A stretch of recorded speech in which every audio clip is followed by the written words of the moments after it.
done. All right, so does that clip? Yep. Yeah.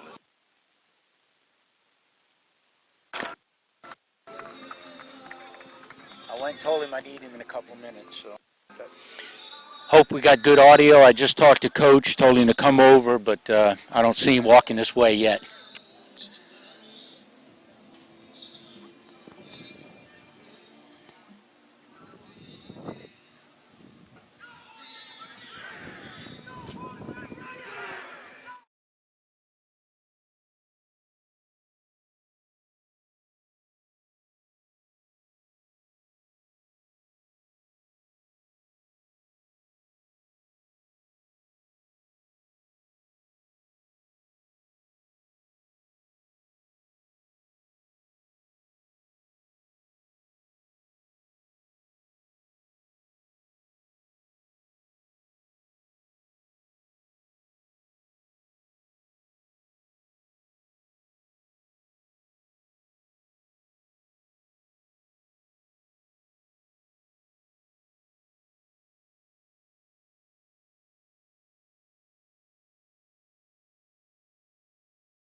Right here. Go! Tell him to go.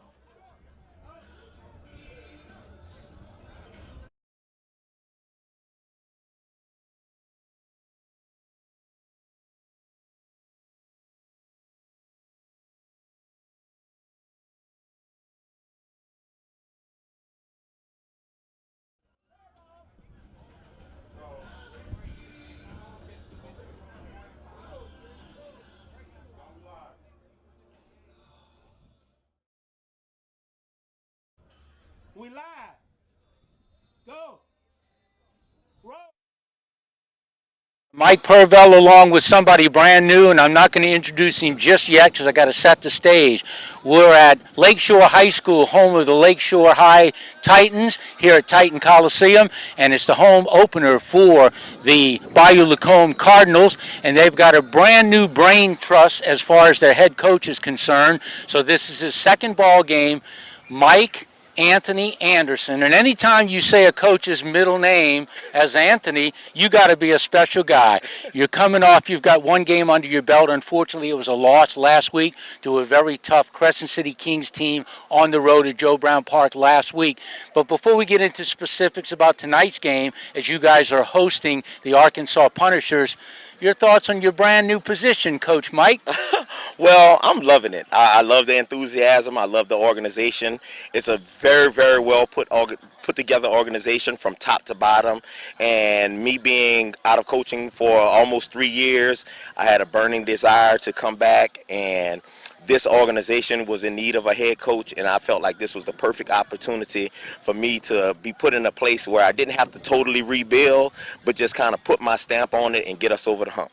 I have yet to meet a coach who doesn't have that ongoing burning desire, and any coach worth his grain of salt that gets out of coaching for whatever reasons and gets back in it. So is this a second life for the O. Perry Walker grad, former football player, basketball player? Now, you told me point guard in high school, but when I asked for your stats earlier today, you said they were mediocre stats. But tell me a little bit about your football prowess. You played a little college ball. Yeah, I played a little college ball. I played my freshman year at Iowa State, did very well, but because of some internal things that went on, I wound up transferring to a Division III school called the University of Dubuque. Played free safety, got an opportunity later on to play semi-pro basketball for a year. rehabbed my knee and got back into football, which was my first love. And from then on, it's been football. It's been faith, family, and football. That's the 3 F's, right? Yes, Faith, sir. family, and football. Now, I know that you've got some experience also in the amateur to the professional developmental football league with the Louisiana team. Yes, the Louisiana Lightning. I was the head coach and owner as well, and we had a very, very successful team. We actually won a undefeated championship in the Premier South Football League before transitioning over to the amateur to professional developmental football league. Okay, the last personal question about your career being coaching or playing. I understand you had a little free agency stint with the none other than the Tampa Bay Buccaneers. I did. I actually did very well, dressed out for a preseason game, and was offered a contract on the premise that I passed the physical. And having 3 prior knee surgeries on my right knee, I did not pass the physical, so they withdrew the contract offer. So that wasn't a surprise. There's no doctor after 3 surgeries like that is going to clear you for anything. No, absolutely not, especially when they have, thousands of dollars, because I wasn't in the $1 million range, so thousands of dollars on the line. They just did not see the risk wasn't worth the reward as far as the organization their thought process. All right, that's the current head coach of the Bayou Lacombe Cardinals, and that is Mike Anthony Anderson. We're going to break for this segment. We'll be back with the coach, talk a little bit about tonight's keys to the game once we get started. We got a late kickoff because the visiting team, the Arkansas Punishers, have had some car trouble getting here, or bus trouble, I should say. Yeah. They got maybe 1/4 of their team that came in a little early, but we're waiting for the game start, and we're looking at about a 7:30 start time. So the game tonight is being brought to you by Flying Ghost Productions, the brand new guys as far as it comes to the Bayou Lacombe Cardinals. So we'll be back with our second part of our interview with Coach Mike Anderson right after this.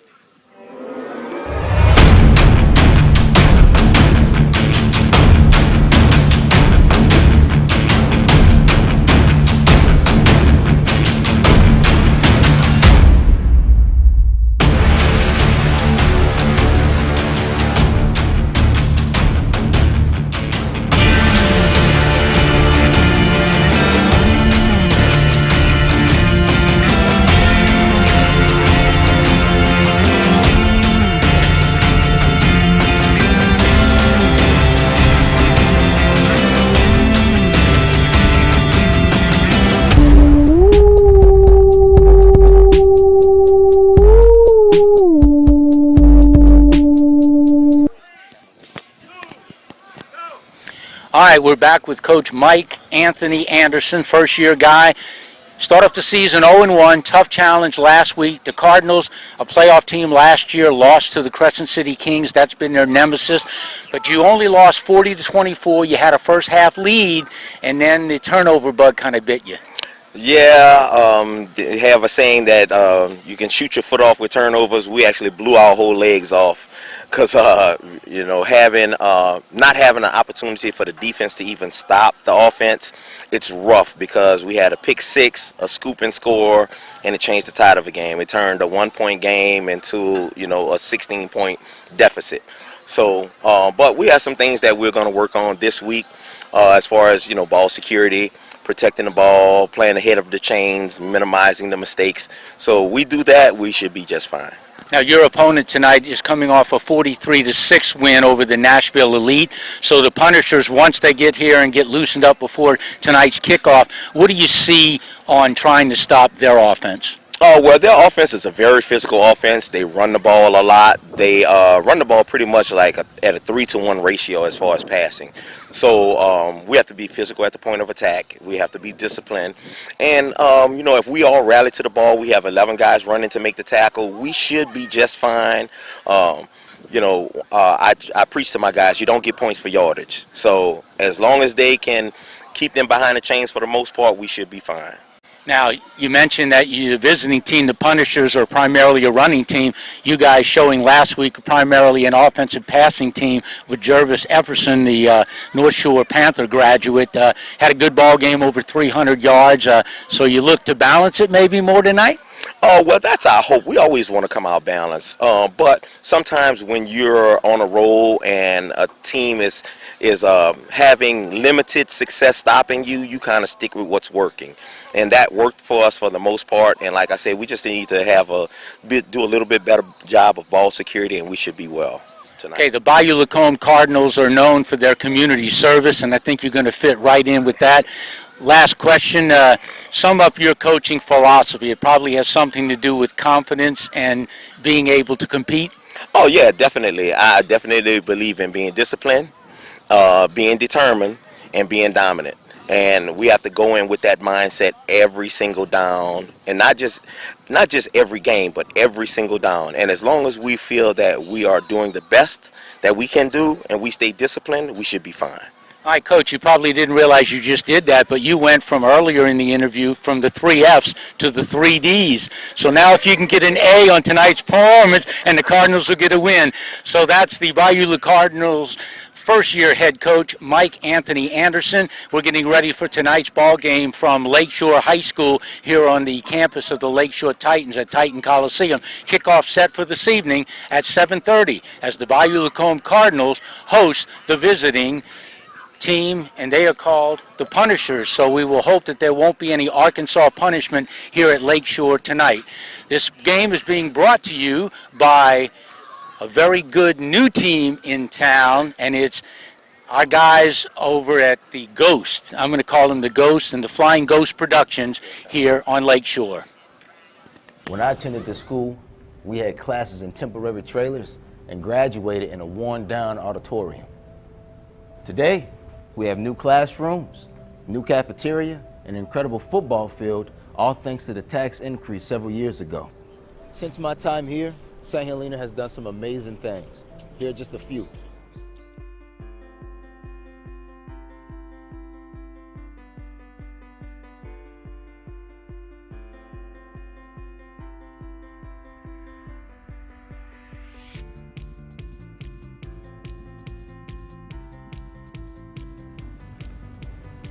My favorite is the increased graduation rate.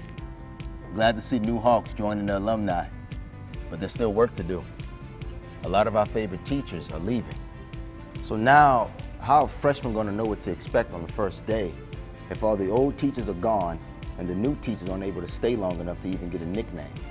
So why aren't they staying? Simple. Someone else can afford to pay them better. I think it's time for that someone to be us. With this proposed tax, we will be able to increase starting salaries to $47,000. Invest in our teachers, invest in St. Helena, invest in our future. I'm Mike Purvell, and joining me is my broadcast buddy for tonight. It's Lance Foster. Lance is no stranger to the Bayou Lacombe Cardinals organization, was a former place kicker and a punter up until last year. I referred to you last year, Lance, as the old dude, and you finally had to hang up the cleats, but I'm glad you're back in your capacity to call the game tonight. Your thoughts on what we think and the fans can look for from the Cardinals tonight? Well, you know, Mike, this is a team that is 17-4 in the last 2 years, and they've lost one game here at Lakeshore. But they're playing a team that is relatively new to the APFL. They're hungry, they're determined, and they're looking to really establish themselves. I think they got a little ways to go, but it won't be easy tonight for the Cardinals. They got to get a good running game going, but their offensive line is relatively thin. Injuries to Ryan Brown and the loss of Dallas McAllister and Morris Batiste is really going to make things tough for the Cardinals because some guys are going to have to play both sides of the ball. Look for a ground and pound and maybe some big passes. I hope the Cardinals can pull this one off because they're going to be thin tonight. So the Cardinals are no strangers to the playoffs. Their nemesis over the years has been the Crescent City Kings over in New Orleans. They lost that opener last week, 40-24 after leading. You were at that game. What will it take for the Cardinals to get a W tonight against the Punishers? Well, you know, if things go south, they're going to have to overcome adversity. The Cardinals were up 24-12 going into the third quarter, and they gave up 21 unanswered points in the fourth quarter last week, and they just had a complete meltdown. And, you know, a lot of that was psychological. Will that carry over into this week? We shall see. I tend to think a team that's traveling 7 hours to play the Cardinals and starting late, they're off to a bad foot. But still, the Cardinals are not without challenges tonight. Spoken like a true kicker, they're off to a bad footing. Uh, you've played on this field. Your replacement place kicker is Val Schaff, a Lakeshore grad, played soccer here for the Titans. Your thoughts on could he be a pivotal part of the game? Well, and I have to be honest. If it comes down to a kick, there is no better kicker out there. Val has proven himself. For a guy that never played football, he was a rookie last year, has really proven to be a valuable asset to this team. And he can hit from 50 yards with the greatest of ease. The winds are a little bad tonight, but if he gets it at his back, I think it's no problem for Val. Now, the Cardinals have a new deep snapper. And who is the deep snapper, if you know, and who is the holder? So that's going to be Kobe Crane, and Lawrence Robinson, the all-world athlete, is going to be holding. He's very skilled, so there'll be no drop-off there. Kobe is much better at punt snaps than he is on kick snaps, so keep an eye on the kick snaps. Lawrence might have his hands full or not full, depending on how things go. All right, we're going to see now that you've retired after last year losing in the playoffs to the Kings. So you are retired. You're still working a full-time job. You're living in the Mississippi area. And are you still involved with local coaching on that level at Gulfport? So actually this year the coaching staff at Gulfport High, they made a change. John Archie is no longer the coach. They brought over the coach from Ocean Springs. I have yet to have communication with the school. So I'm a little bit in limbo at this point and a little undecided, to be honest with you. Well, if things work or don't work out for that, we can all think about doing Cardinals football right here at Titan Coliseum. Absolutely. All right, so I don't know if I want to ask you for a prediction by a score, but do you think the Cardinals win it? Well, in silver slipper style, I'm going to go ahead and gamble and say Cardinals 21, Punishers 14. All right, so you just brought in that non-paying commercial entity and got them a little bit of publicity tonight. So Mike Purvell along with Lance Foster will be bringing you tonight's game. The kickoff now is set for about 7:30. I see the officials are here.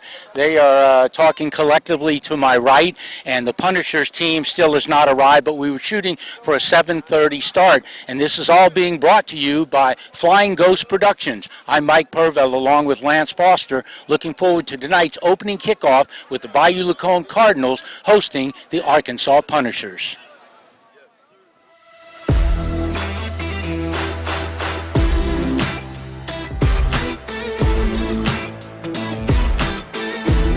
It's just a wonderful thing for the town of Greensboro. Yeah, they love to run the ball and like to do those other quick hit passes. Just play your game, be the best that you could be.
We're treated like family when we walk in the door. Fidelity practice.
provide excellent.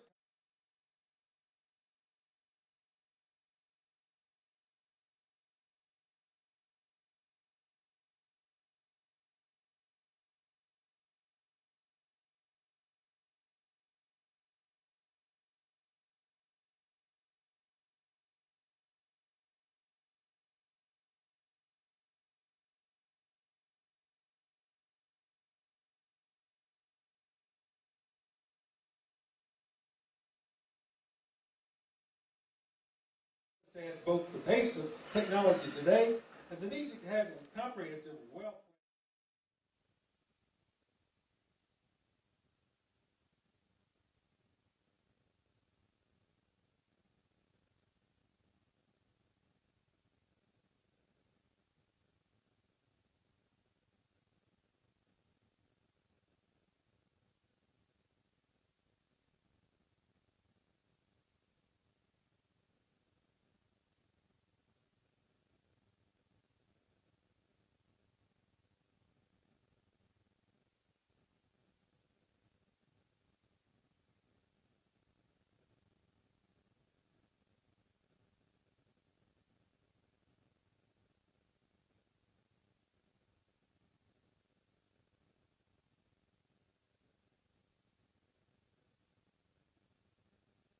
Gators Travel Center.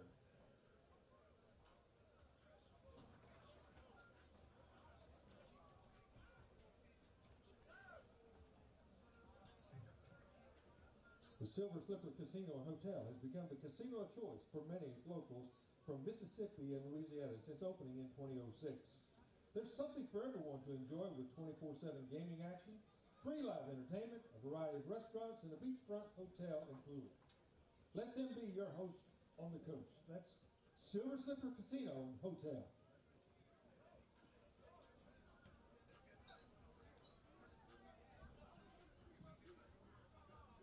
Clico has approximately 1,200 employees serving approximately 288,000 customers in Louisiana through its retail business in Power in Louisiana, Mississippi. Clico offers reasonable rates, reliable service, and customer-focused workforce. At Clico, we strive to support the communities in which we live, work, and serve.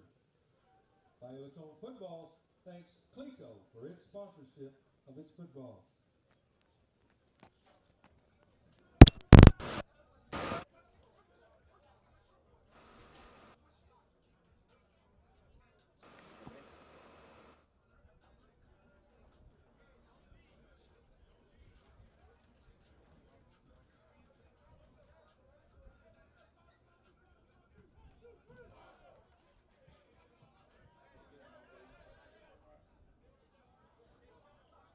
Since 2006, Common Sense Wellness and Beauty has taken pride in providing only the finest handcrafted skincare Products and wellness experiences.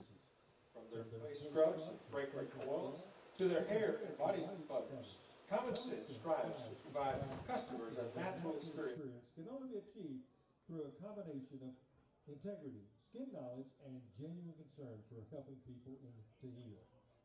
Common Sense Wellness and Beauty. We thank you for your support of Cardinal football.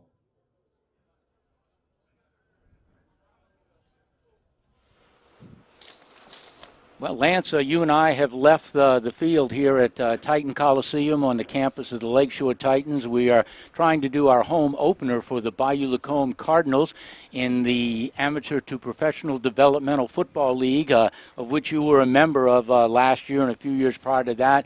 But we were doing a betting thing kind of off the books, and you talked about maybe we might have a 7:30 start time, and we're about, looking at about 11 minutes from then. No, now the clock's not running, but we're not going to kick off at 7:30 because the Arkansas Punishers, the remaining part of the team, few of their team members are over there that I think came down earlier yesterday, so we don't want to play 11 on 4 or anything like that.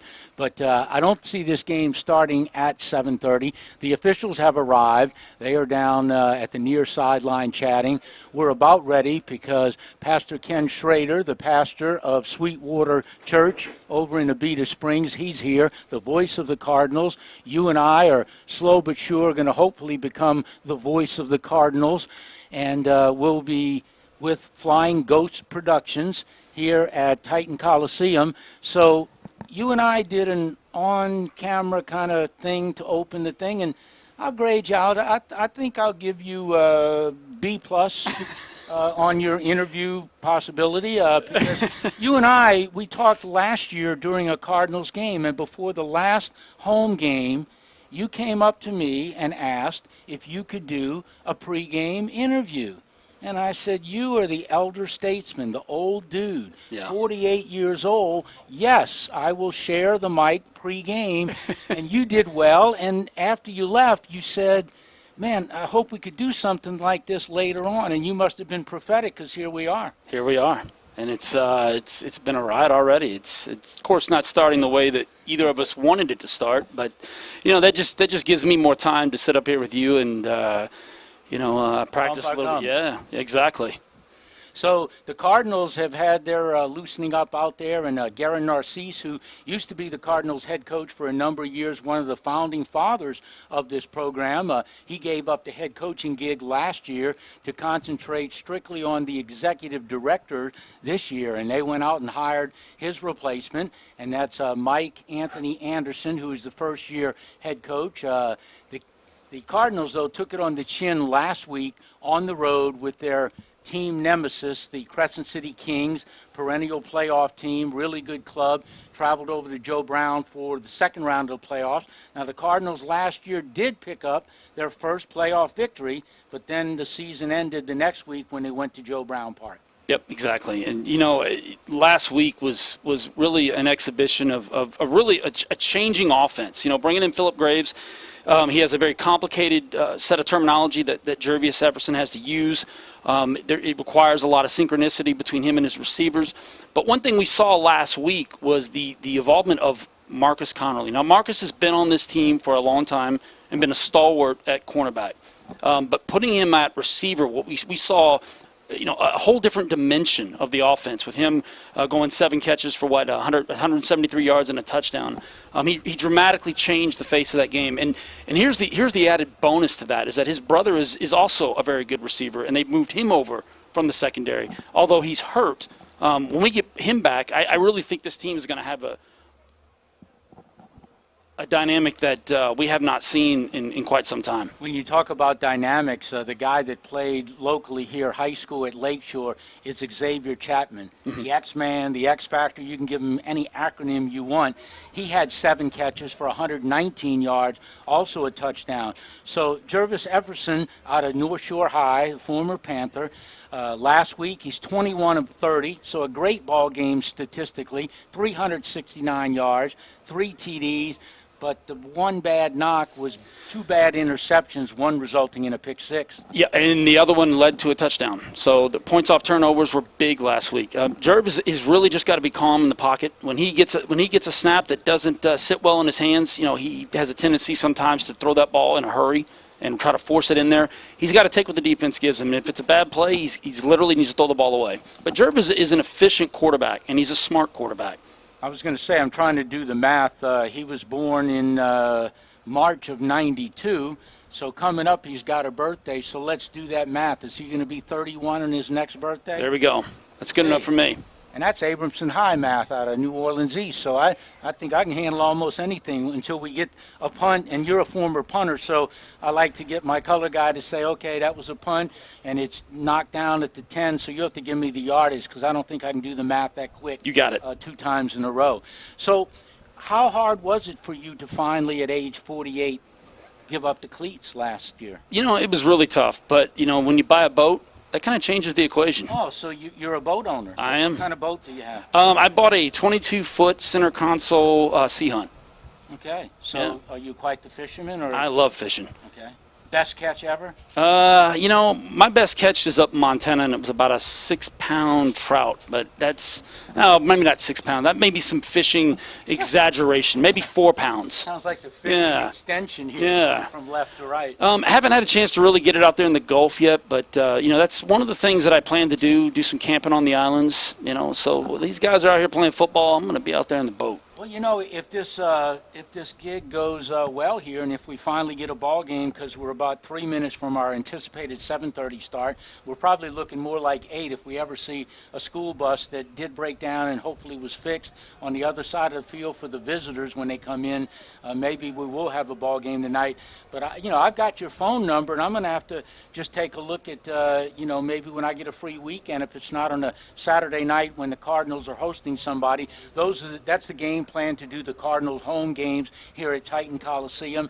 And I'm looking out at the field now, and guys warming up, and somebody's not warming up anymore, but it's my good buddy number 73 with his helmet, the Viking, Garrett Schexnayder.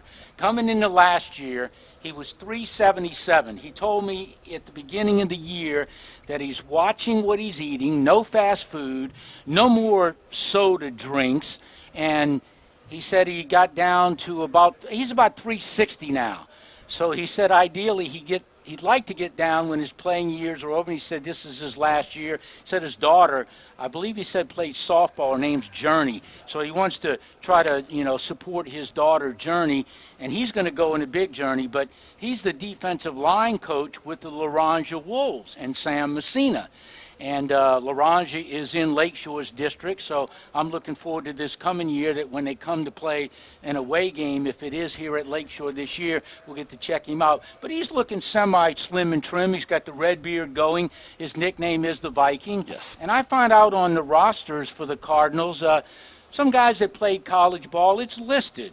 Like if you look at Corey Turner, UL Lafayette, you look at Devin Scott, UL Lafayette, and then you look at other guys, and the Viking, Garrett Schexnayder, was from the Viking Culinary Institute. And I found out that there was no place. And then you had a place where you went on the roster that was Cha-Cha State. Now, I'm looking at your system you got hooked up here, your computer and whatnot, and it had something about Cha-Cha something on there. But tell me the background of Cha-Cha. I used to be, when I first started semi-pro, I don't remember who said it exactly, but I was really getting upset at practice, and somebody told me, take it easy, Cha-Cha, and it just kind of stuck. And so I transcended that to other players, and now Cha-Cha's a lot of people, although I'm like the central figure of the Cha-Cha image. Yeah, okay. So Cha-Cha image, I thought it has something to do with dance, but I don't know that you've got dance moves. No, I don't have any dance moves. All right, we're going to take a commercial break in this production once we get this game underway, being brought to you by Flying Ghost Productions.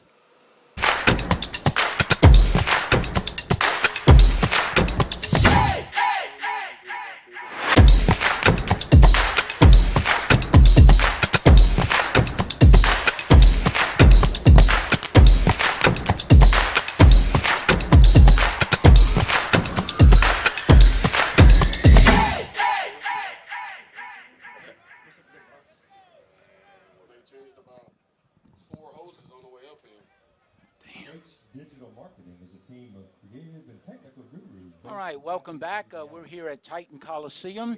Mike Purvell along with Lance Foster, and I don't know if it's a bad omen, but I think the bus has broken down en route from Arkansas a number of times, something about some bad hoses. And I guess, I don't know how you get hoses if you're on a bus and you need multiple hoses, but I keep looking at our scoreboard clock, and it is stuck at 11 minutes, so there's nothing logical about that.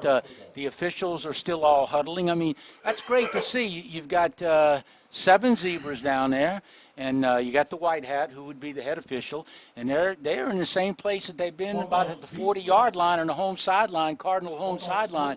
But I haven't seen a bus show up. And look, let's do it real of thumb. If a team is scheduled to play and you're late arriving to the place, the stadium that you're going to play at, you need 20 to 30 minutes to loosen up and make a fair advantage. It's bad enough that these guys have been on a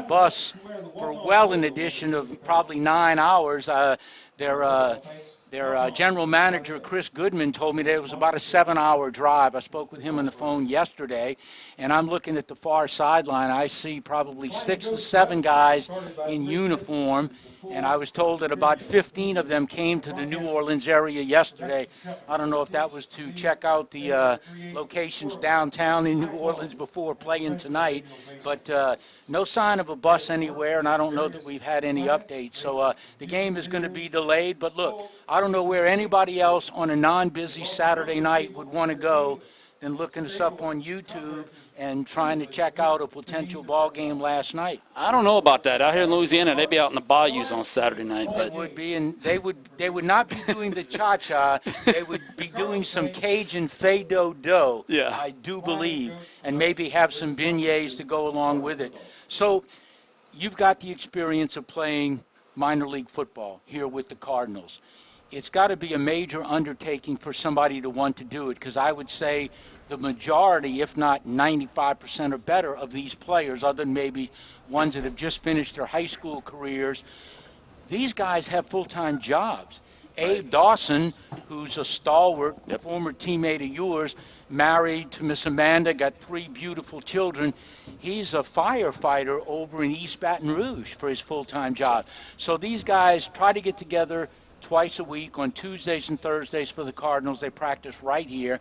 But it's hard getting the numbers out on a continual basis to practice. So I can't imagine being Coach Anderson, the brand new coach, Coach Mike, to come in, have 1 game under his belt, have this happen, but you got to learn to know your players. But it's not going to be done through practice. I heard y'all didn't have a very good turnout on Thursdays. That's correct. Yeah, and you have to look at it from 2 different perspectives. I mean, you've got the organizational perspective and you've got the individual perspective. And the individual perspective being, how bad do I want to do this? That means, dedicating the time outside of work or school, whatever, to train and prepare your body and your mind for the grind that is the APDFL season. But then the organizational side, it's really a function of logistics. It's having capitalization. It's having the resources.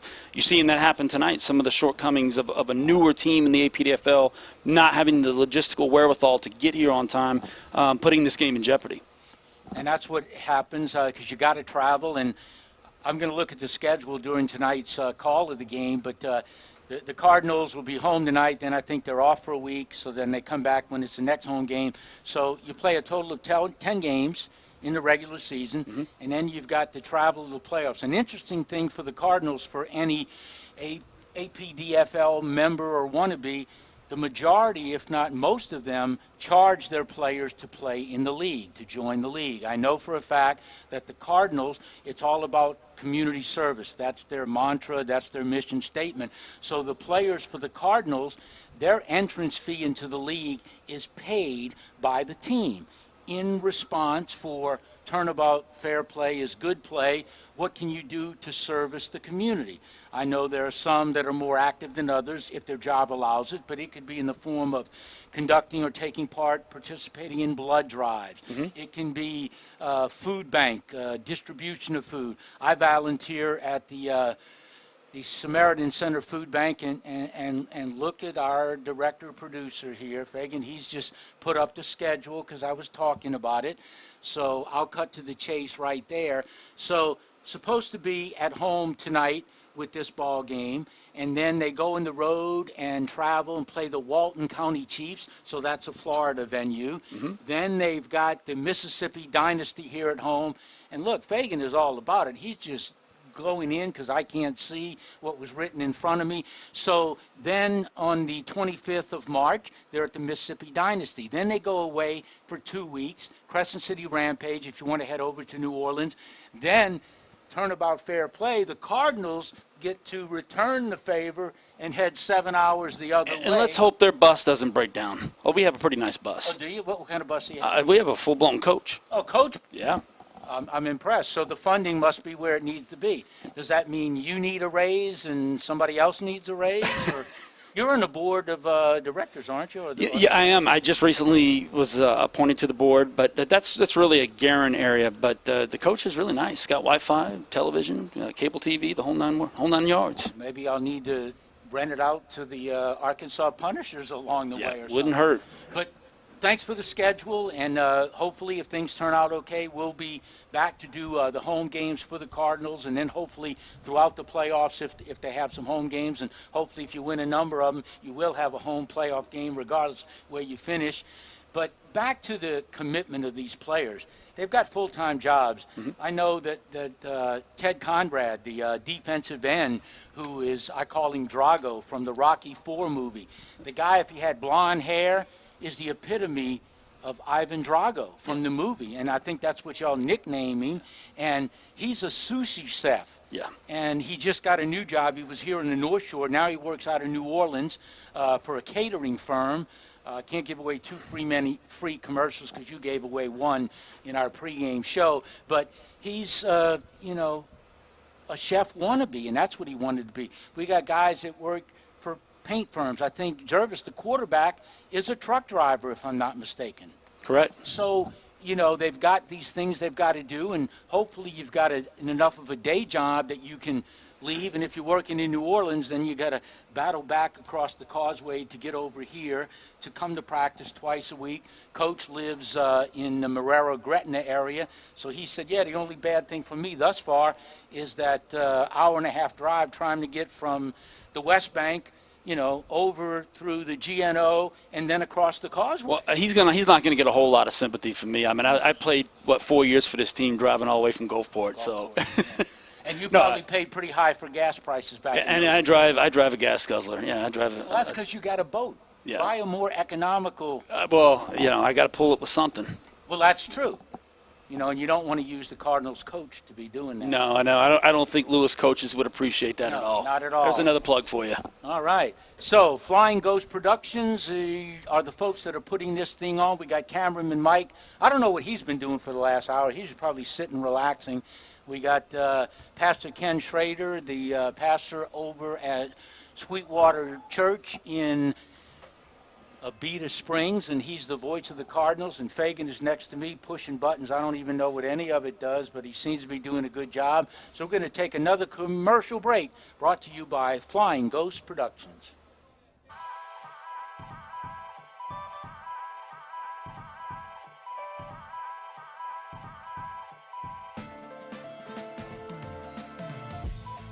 I'm Tyrese Muse, owner of Comfort Plus Mechanical 2, where we specialize in residential AC repair. We're a local family-owned company located in Walker, Louisiana. We have over 26 years of experience in the heating and AC industry.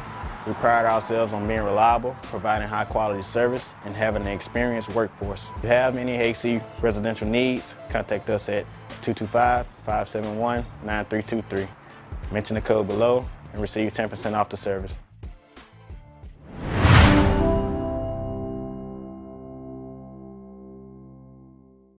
Playing football here tonight at Titan Stadium. All right, great sight, even for somebody who can't see across the far side of the field, the visitor side of the field. A bus just showed up, and we don't have a packed house by any stretch, but there are a number of fans, and so they let up in a cheer about the time that the bus was pulling up, and Pastor Ken said that we will have football tonight. The only thing he didn't say is what the anticipated kickoff now is going to be. So the Cardinals have gone to the wonderful locker room, being the home team. There is a visitor's locker room across the way, so they'll probably get 20 to 30 minutes, I would think, to warm up. And, you know, we will have football here tonight. So home team definitely has an advantage tonight. They're 0-1 coming off the 40-24 loss to the Crescent City Kings. The Punishers were a 40-6 winner, and so what we're going to do is hope that there's no home team advantage, and we'll see what time we're going to kick this thing off.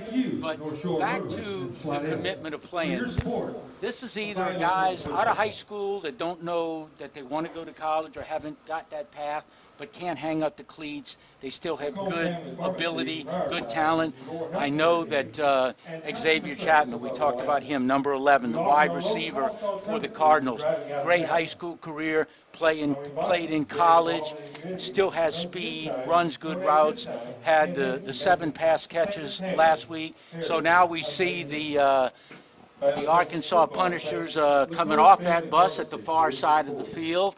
So I doubt that any of them in uniform at this point unless they're chomping at the bit. So they'll go over to the visiting locker room there. They got a short distance, so I don't feel too bad for them. They got to walk about 20 yards right there in the field house. So good pickup by Cameraman Mike. Now Cameraman Mike's doing a little panning on his own. I'm loving it, man. Some big bodies too. Yeah. And I don't know. I'm still a featherweight. I go about 154 when I'm at fighting weight. So what do you go these days that you're retired? So, when I first retired, I actually increased my weightlifting, and I was drinking these protein shakes that were just outrageous, and I found myself at 207. I wasn't fat, but I was just not where I wanted to be. So I backed off the shakes, added a little more cardio, and currently at 198. 198. So he broke the double deuce, and so Yeah. we're doing For the good. first time in my life. First no time in less. your life? Okay. Yeah. What was your playing weight when you were playing with the Cardinals? About 195, 196, yeah. Yeah, so just not having anything to do and not having to drive twice a week from Gulfport to go to practice Yeah. and then drive to games. So you're at a pretty good weight, 198. Oh, yeah. I'm in great shape. All right. You should run for public office. You sound like you'd be a shoo-in regardless of what you might want to do. So what's your anticipated start time? I got 7:45. I'm saying we're going to hopefully kick off at 8:15. That's what I'm going to shoot for. And, I don't know, maybe look, the officials are back in the field now. Yeah. They're getting loose. They're doing, I don't know what that move was, but it was something. And this looks like the same crew that we had last week. Oh, and so I don't want to, give any game secrets away, but did they do an okay job? Uh-oh. Yeah, it was. Shouldn't have asked the leading question. Yeah, I'm gonna go ahead and pass on that one. Well, a lot of these officials, regardless of what the background is, this is minor league football, so you would hope you get a good level, but it's like anything else. You're in almost springtime here, so these guys got to fill out a crew with a full 7 guys, Yeah. and these other guys are not just full-time officials, so they've got other jobs. For the Cardinals, which I believe was here, there were no officials. They kept dropping down. We got a full crew, we don't have anybody, and so I think the Cardinals coaches actually did some officiating. All right, so at least we've got a full crew, but you look at it even during the high school football season. Yeah. Some crews, quite honestly, regardless of, and I'm going to name specific, but whether they're Hammond official associations or whether they're from New Orleans, they got a job to do. They get paid, but their job is not easy. But they're traveling. I've covered numerous ball games that were postponed or delayed for 30 to 40 minutes because the officials had not arrived. Because if it's a New Orleans crew calling over here and they're working till 5:30, they're never making it here for 7 o'clock. Well, and also, during COVID, what we saw was a real big drop-off in the number of refs across the country. The National Federal High School Association, I believe, they actually reached out to me and sent me an email asking me if I was interested in becoming a ref.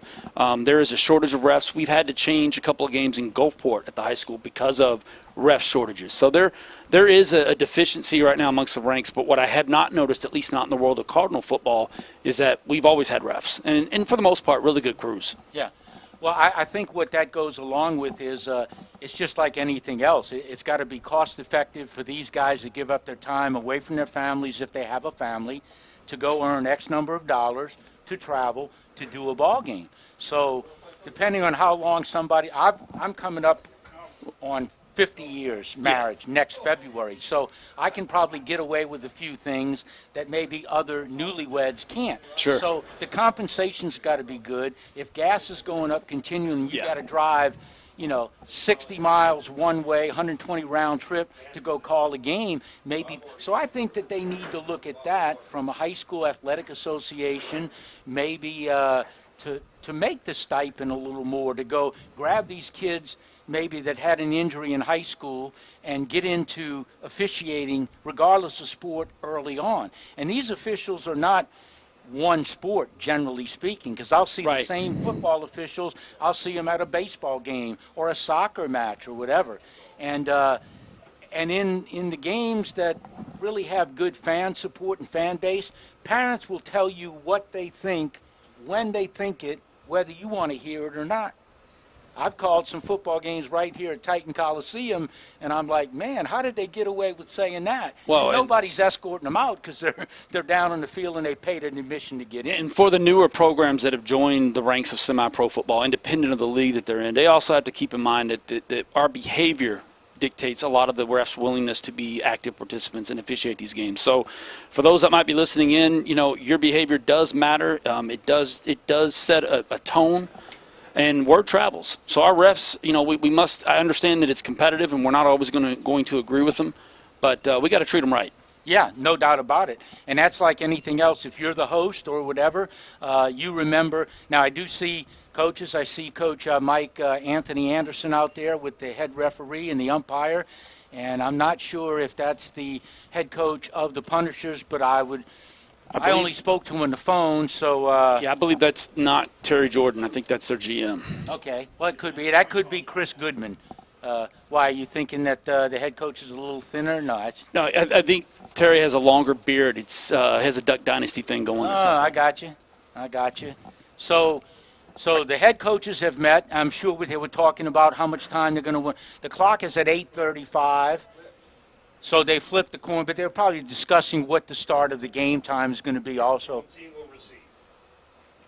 Okay, so the Bayou Lacombe Cardinals won the coin toss, and we're starting in 8 minutes and 20 seconds, and I've yet to see a Punisher take the field to work out. I guess they'll just take out the punishment. Typical semi-pro football. On their opponent and just come out and play.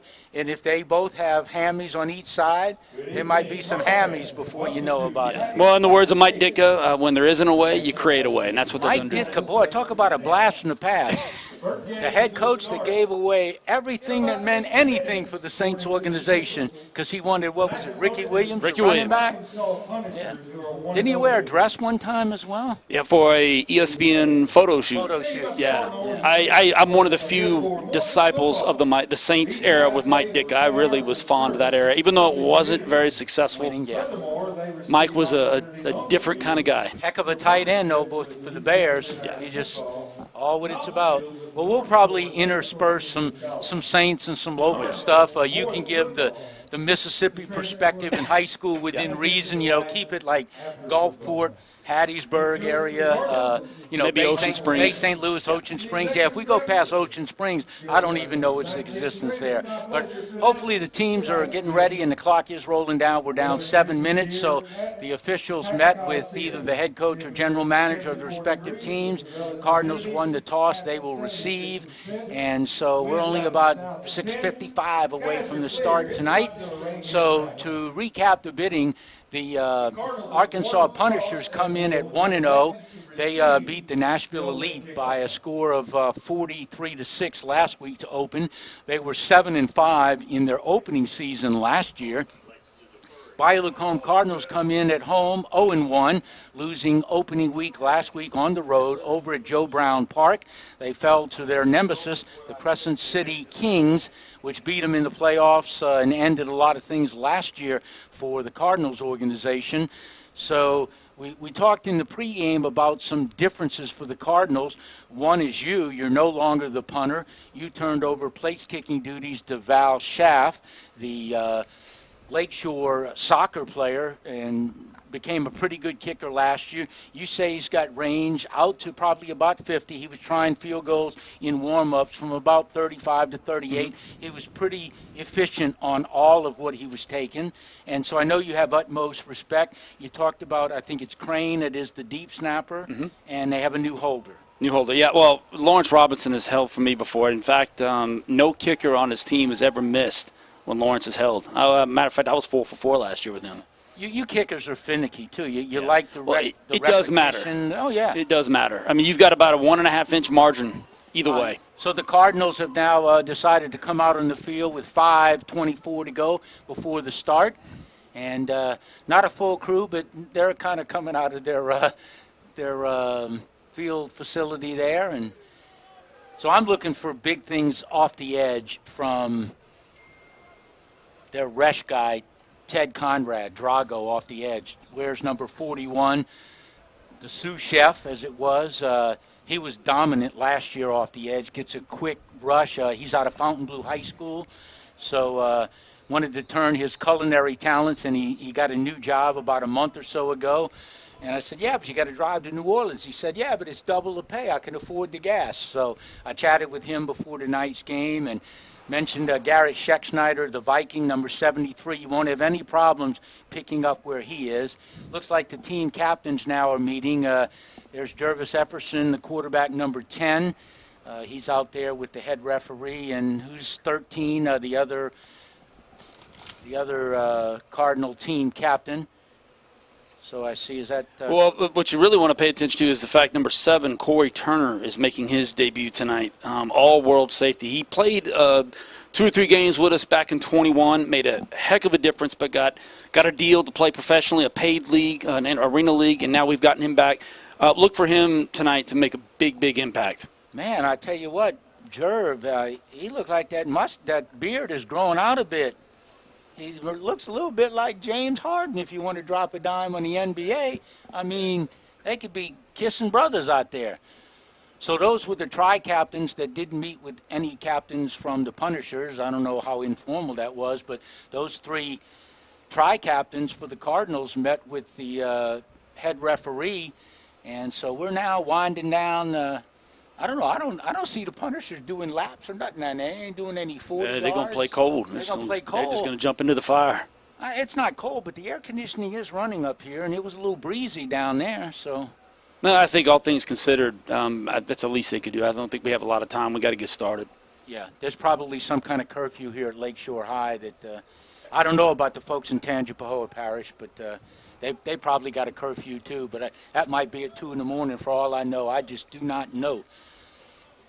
So this has been the long-awaited season opener for the Bayou Lacombe Cardinals.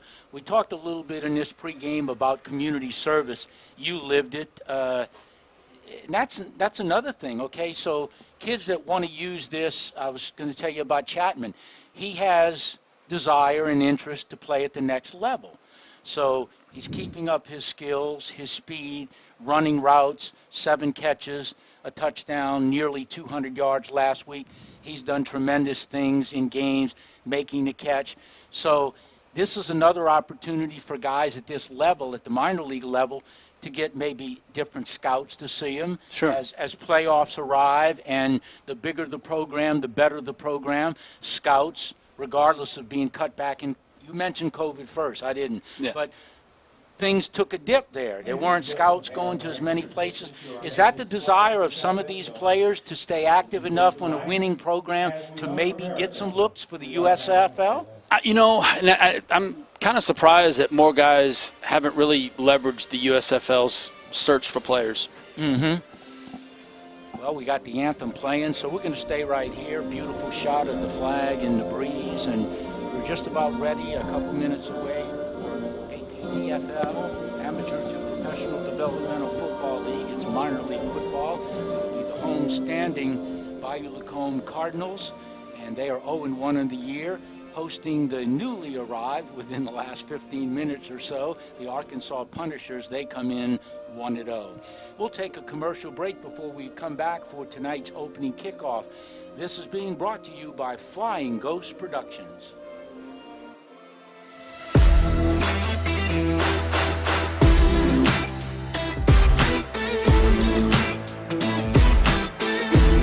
It's just a wonderful thing for the town of Greensboro. They love to run the ball and like to do those other quick hit passes. Just play your game and be the best that you could be.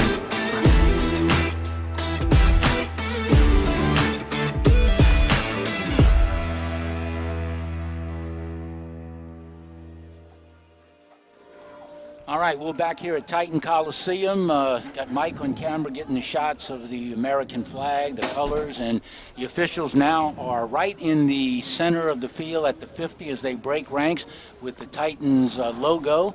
So we are just 20 seconds or so away from the start of tonight's game, but it'll be interesting to see for the Arkansas Punishers just how effective they come out once they take the field.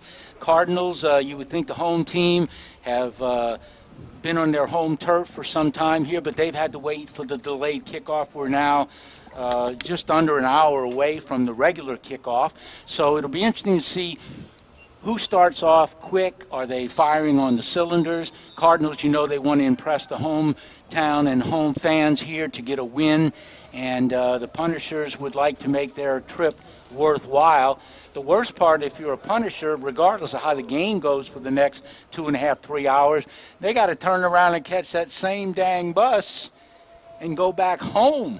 So that's if that bus, I think if I was them, I would send one of their managers or something to go pick up some spare hoses so that they would have them if they had to re-add those hoses on the way back.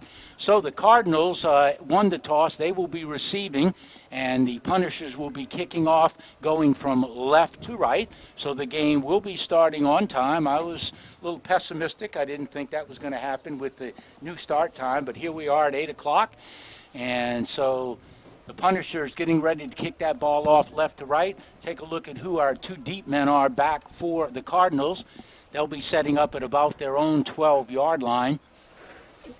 Looks like they got Joseph Weathersby back there. So now just waiting for the official to start the game. I see my boy Abe Dawson, one of the senior ones now. Big Abe out there on the kick return team. He loves the sport and committed. Here's the kickoff. Ball is booted. Be a low kind of bounder, fielded at about the 18-yard line, coming from right to left. Gets past the first defender. Good blocks on the outside, good speed, and is up near midfield. And that's almost a horse collar. Yeah, that should have been a horse collar. They should have thrown that. So Weathersby returns the kick and got a nice return. Picked up two good blocks at about the 30-yard line from his teammates and couldn't run out of that tackle, but I would have probably thrown the flag for that horse collar. Happens right in front of us. I'm sitting right at midfield, and that's where it happened. Ball will be spotted once they get it down. It'll be 1st and 10 for the Cardinals. Having a problem getting the football from the side. If I'm not mistaken, that's the head coach handing the official the football. Yeah, it's odd. Why It is looks that? like they're pulling Deshaun Lee off the field, too. He had a really good game last week. All right, so the Cardinals set up with excellent field position on the opening kick of the ball game. It'll be spotted right where it should be because it was tackled out of bounds. It's on the near hash mark, 49-yard line of the Cardinals. Two backs to the east side of Efferson, the North Shore High grad, former Panther. A little movement there. I don't know why they let him get that snap. I was definitely encroachment. Everson going upfield, one-on-one, overthrown. One-on-one coverage falls incomplete. Ball thrown to the far side of the field. But I thought they could have thrown encroachment as well there. Yeah, it looks like the Cardinals overloaded the left side of the field to try to isolate Marcus Connolly to the right and free him up on a one-on-one, and just the pass was off on that one. So incomplete 0 for 1. Efferson threw for over 300 yards, 3 touchdowns, but had those 2 second-half timely picks. One was a pick 6, another one led to points. So there is a flag that's thrown there. So gives the Cardinals extra yardage, and so it'll be 1st and 5. That was a late flag, and I thought it was encroachment, but I didn't see the flag, so it was called. So Efferson shotgun, running backs to the left. 2 receivers far right, 1 to the near, snap. Handoff, coming over the left side, good gap, 40, 35, inside the 35, good pickup off the left side, and that was a nice quick hitter, and that's Jeremy Pig Griffin. Pig Griffin on the carry.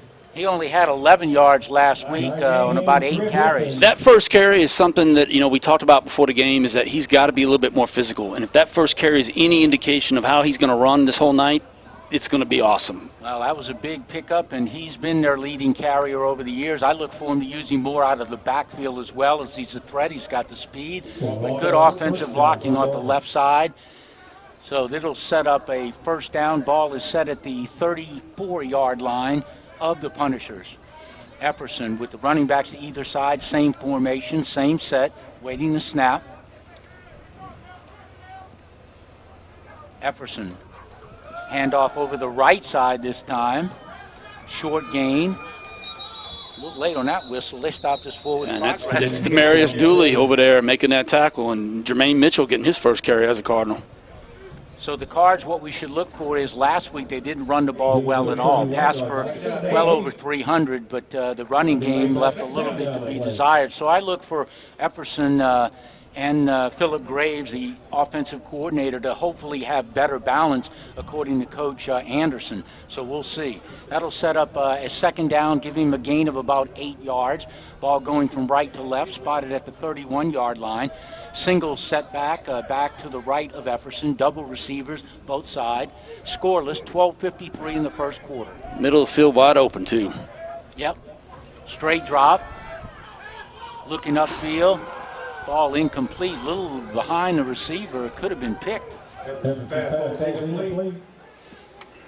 So that'll set up a 3rd and long. Call it 3rd and 8.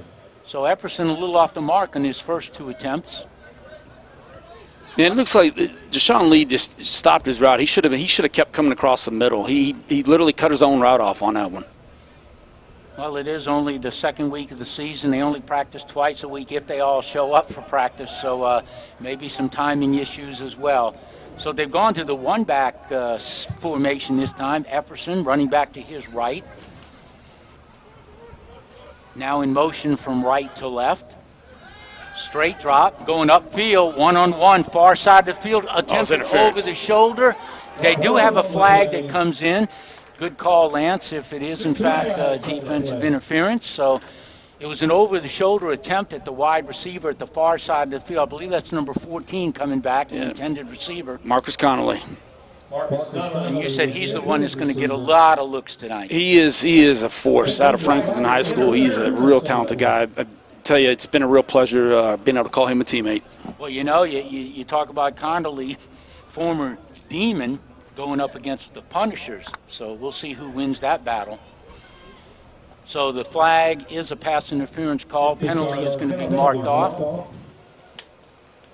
So we waited over an hour for the start of tonight's game, and we've only played like 2.5 minutes. 12:30 left to go in the first quarter, first possession of the ball game. Cardinals going from right to left, shotgun. Handoff right up the middle. Met with some resistance at the line of scrimmage. Fights ahead for a couple yards. This is something is interesting. Some high school teams do it. Your quarterback comes to this near sideline to get the play call. Then he jogs back to the formation. It's not a big deal here because there's no play clock. You'll see that they can probably take a minute to snap the football with no consequences. But Jefferson, the quarterback, Jerv, he's got to come over here every play on offense. Yeah, and Philip Graves has a complicated set of hand signals that he gives Jerv, or verbal signals, rather. All right, second down for the Cardinals. Opening possession of the ball game. Gave him about a yard on that gain. Motion from left to right. Turn back, come back. Handoff off the right side. Good gain. Fighting ahead. Spirited run. Good blocking. Pig Griffin. The play that you want to call the first play of the scrimmage from him was on that left side, and he had a big gain. There he goes on the right side. And he did finish the run again, second time, but it's his burst of speed at the line. Yeah, and we talked about in the pregame, he's got to run physical, and he's doing that right now. So good, impressive drive by the Cardinals on this opening drive. Efferson. Shotgun where he's been all night. 2 receivers tucked near far side, tight and wide here. Ooh, that's a Griffin handoff that Pig probably wishes that his quarterback counterpart wouldn't have handed it to him. I think that was Dooley again. So this will be a first and goal, second and goal. After the loss, the yardsticks at the far side have been down, so this will be second and goal after the loss on the play. 2nd and 11. Got to get inside the end zone, can't pick up the first, so they got to get this 11 yards. Efferson waiting for the snap. 2 real good running plays at this point, both by Pig Griffin. Tremane's open. It's an over the shoulder, coming to the outside, just ran out of real estate. Ball falls incomplete. He had Tremaine open right over the middle. He could have walked right in the end zone. Jermaine Mitchell, number 24, wide open. Now the attempted pass was to this near sideline. He just ran out of room, so it falls incomplete. So 3rd and 11, and to get the touchdown. If not, do you think we'll see your buddy Val Schaff come I in? sure hope so. Yeah. Depends on what they pick up on this play, if they make it manageable, but it's a 3rd and goal from the 11. Epperson, snap, straight drop, good protection. A little miscommunication there. Receiver went to the goal line, turned it inside, and lucky that wasn't picked. And had it been picked, it'd going the other way. Yeah, I noticed Eddie Graham picked up a really good block. He actually didn't have anyone lined up over him, and he met a defensive tackle. It was actually getting really good penetration and slowed down the rush. All right, so as a former special teamer with the Cardinals, I don't see Val going out there. Yeah, there he is. Okay, so we mentioned that they got a brand new long snapper and holder. So Val Schaff, the Lakeshore grad, to attempt the field goal. Did he attempt any last week? He did. He was 4 for 4. And we told Kobe during pregame, just snap it slow. Lawrence will catch it. 28-yard attempt coming from Val Schaff. Late special teamer coming in, which you don't like to see. The edge blocker. He needs to get down quick. So Val Schaff set up. There's the little snap was low. The holder takes it and tries to go forward, and that was ugly from the beginning from the last special teamer coming out late. Lawrence has got to stay in there and let Val come through that. I think Lawrence had that ball. Val would have kicked that through. But one of the things I noticed was that was encroachment. There was offsides on the punishers. They didn't Guy call off that. the right edge. Yeah. There quick, and he ran right where the last special teamer on the edge came in to block. Ref's got to do a better job catching that one. I don't understand that one. Yeah, I saw your special teams attributes come up because you kind of stood up in your seat a little bit there.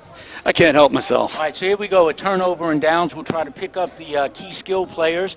I believe that number 4 will be the starting quarterback for the Punishers, and that is Darius Robinson. Yes, Robinson. He played last week. Had a better running game, ran for about 150 yards as a leading rusher.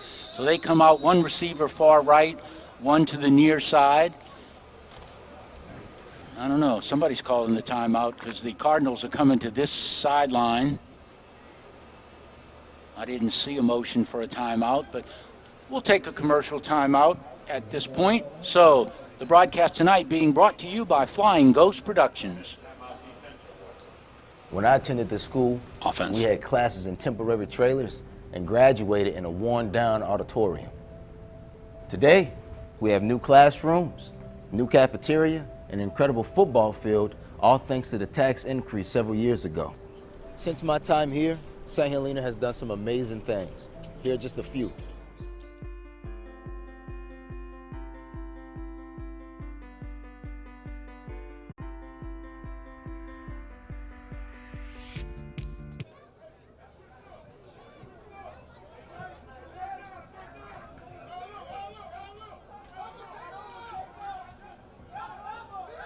Jacked up.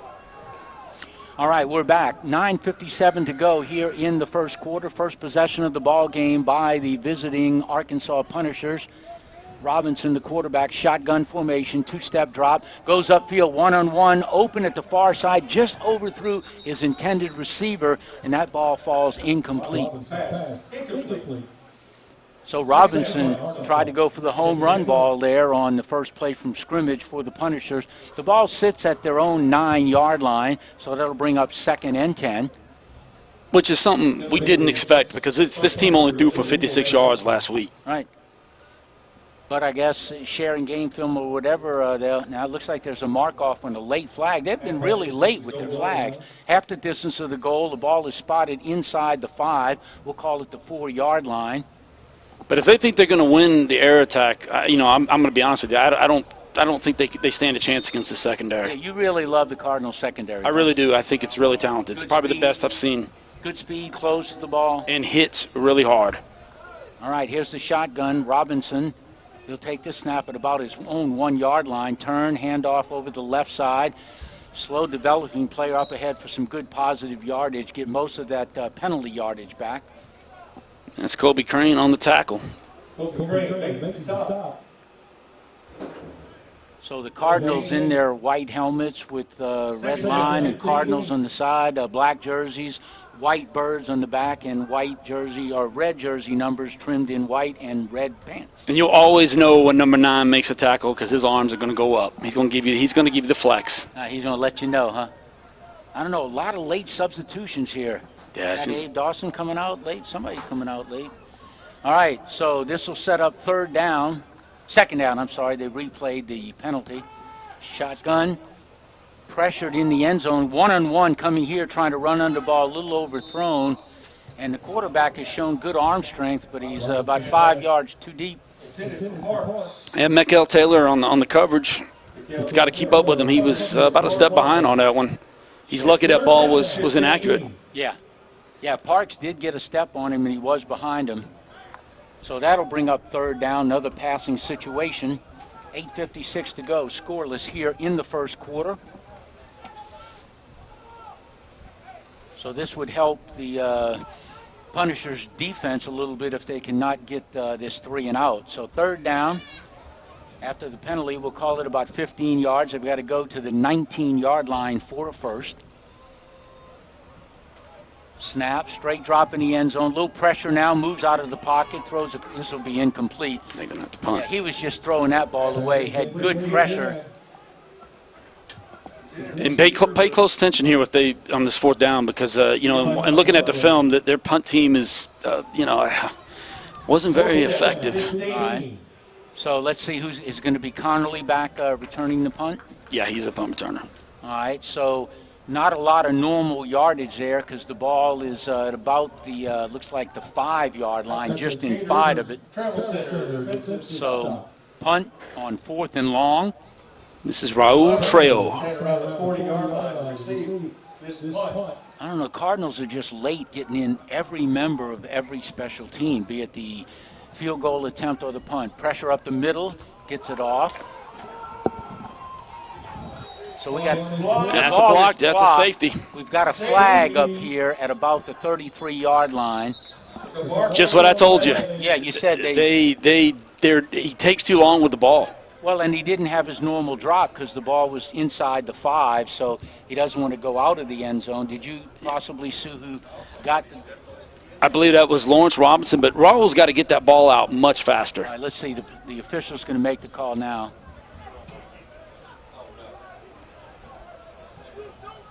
I wish I could read his list. He's got 12 men on defense. 12 men on the field, illegal substitution. Which goes back to what you were saying earlier about their lack of orchestration. Yeah. Still 4th down. That falls on the coaching. So the flag negates the play. I don't know. The officials are huddled up now. They're down around the. I believe they're going to have to re-kick it. Yeah. That's what I'm assuming is going to be a replay. Cardinals for illegal substitution. It's 4th and 10 for the Punishers. But they were coming hard off that left side, and I believe that was Lawrence Robinson who got a hand on that ball.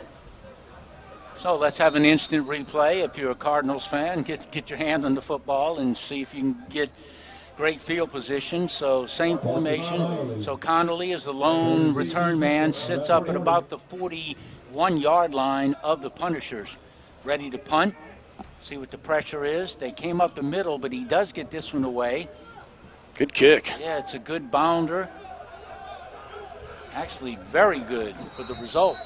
Uh-oh, got a little scuffle here at about the 30-yard line. 47. You get to see a lot of those. Now, here we got a flag, by yeah. the head referee. The white hat throws a flag, and Is that Trevon Green? Let them sort this out. But that was a nice punt on the re-kick after the ball was partially blocked. But the 12 men on the field, illegal substitution for the Cardinals. Unsportsmanlike conduct. Yep. Yeah, he's got to compose himself. He just cost his team 15 yards. So I think it's both teams. Yeah. Cardinals take over. That's that one. You throw the flag, you make the call, but you kind of pick it up. Well, it shows a lack of discipline. Yeah. But I can't really talk. I've had my moments, that's for sure. What's the rule of thumb if you're an athlete? If somebody does something to you, don't retaliate because it's always the second guy. Always gets caught. Yeah. But in that case, it was offsetting with both of them. Excellent field position again. This time for the Cardinals from the 47. Ball set down at the far hash mark. Scoreless. 8:18 to go in this late starting first quarter. And it's been about a 16, 17-minute quarter to this point. That's why we've only got 8:18 off the clock. I have to say I've been impressed with Zach Thomas at center so far. Yeah, no miscues. Now we've got trips to this near side, one receiver to the far side, one running back to the left of Efferson. Looking for his first completion, right? And they overload on the left side. Drop, flushed out of the pocket, can't get out of the stop, and that is a sack. That looked like he came right up the A-gap. And that's what the Punishers do. They live off their defense. They've got a great defensive line. They got guys that have played at the University of Arkansas. So this team, it thrives on its defense. It lives off that defense. Most of their points last week against Nashville came off their defense. I believe that was 0, Darryl Miller on the sack, wasn't it? I believe so. Yeah. So good penetration, and Efferson attempted to elude the pressure, but the defense got there really quick. And the formation didn't help any because they had trips to this near side, and that's where Efferson was trying to roll to get out of the pressure. So he didn't have anybody to really drop the ball off to inside. So now back to the original formation that they opened the ball game with. 2 Cardinals, and now a player comes in motion from right to left. Snap, straight drop. Efferson going upfield in the middle. Yeah, just, man. 2 receivers in the same vicinity didn't help matters. It seems like there's a tepidness in some of these receivers tonight. Tepidness, is that a fishing term? Yeah, well, it's one of those Texas slangs. But right. The receivers, when they come across that middle, they get the alligator arms. They get a little tepid. They don't, it's like they're not going to the ball. They're not being aggressive. Now you just cut tepidness to tepid. Well, because I sensed your correction. All right, I'm all for it. But it's still an incomplete pass for the Cardinals. They're trying to do well here. So after that sack on first down, going the wrong way, third down. Cardinals attempting to put the ball in play. Efferson looking for his first completion. He's rushed again. Left side, Dooley went right on through. Yep. Swim move. I think they tried to set up a quick screen pass there for Pig Griffin. Had a couple blockers, but just too much penetration. Yeah, and in pregame talking to the Punisher players, they said that 0 was their best player, and I believe that is DeMarcus Dooley. They said that he is just a force. And looking at the film, he was pretty impressive last week against Nashville. Well, he's the early guy to go and make a play. So punt formation for the Cardinals. They give the ball back. 7:04, scoreless here in the first quarter at Titan Coliseum. The Cardinals hosting the Punishers. It's Jay Coleman. Jay Coleman back there to punt. Jay Coleman to punt. Now we've got a timeout, so we'll take a commercial timeout with them. We are scoreless with 7:04 remaining here in the first quarter. Mike Purvell along with Lance Foster being brought to you on Flying Ghost Productions.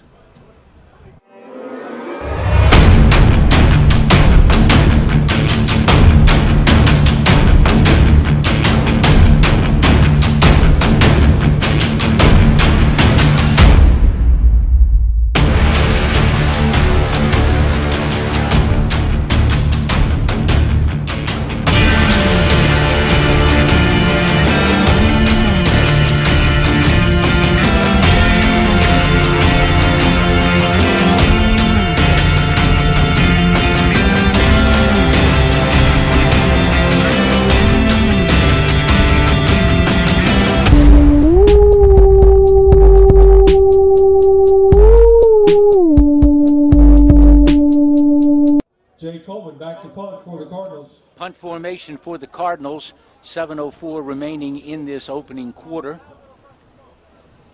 Got one return man back at about his own 32-yard line for the Punishers. Good snap. This is a fake, or he didn't think he could get it off. He's going to the right side. That was 4th and a country mile. I don't care what part of the country you're from, but it almost looked like there was pressure, but I thought he could have got the ball off. He wouldn't lose any more than what he did trying to hold it.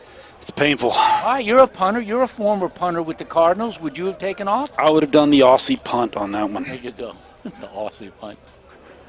And that's what you well, move to the right and you and get out of trouble and punt. Jay's a soccer player. He's capable of that. Bad turnover on down. Great field position for the Punishers. They'll take over 1st and 10 from the 32-yard line of the Cardinals at the far hash mark. Going left to right. We are still scoreless. Now we've got a whistle. And we still got guys running on the field. Yeah, and I tell you, the Cardinals, to their detriment, they've been sending guys on late the whole game. It's one of the things that I was concerned about after last week's valiant effort, at least through 3 quarters, that there would be a hangover, that they would put all their energy into that game against the Kings and come out here and be listless. Now we got a kind of a clock malfunction because it's on 12 minutes. We were down to 6. Now we're at 6:53. So excellent opportunity by the visitors, the Punishers. They'd probably love nothing more than to go on top on the road after waiting so long to get here to get the opening kickoff underway. Shotgun formation is Robinson. Well, they're playing safeties up close. Good tackle at the point of attack. That'll be stopped for no gain. Good defensive play in the gut. And you can see the Cardinals don't have a whole lot of respect for the Punishers passing game. They got their safeties way up there. But Robinson has aired it out on his 3 pass attempts attempting to go deep. Yeah, it's that they're playing the run. They know this team loves to run. So Robinson waiting for the snap and shotgun, running back to his left. One receiver to either side of the formation. And we've got a guy in the end of the formation on the right side. Sets up 2nd and 10. 2nd 11, should say. Inside play, breaking out to that's a touchdown. He ran out of a tackle before the tackle was there. Touchdown as he races into the end zone. Little celebration. That's number 13 on the touchdown.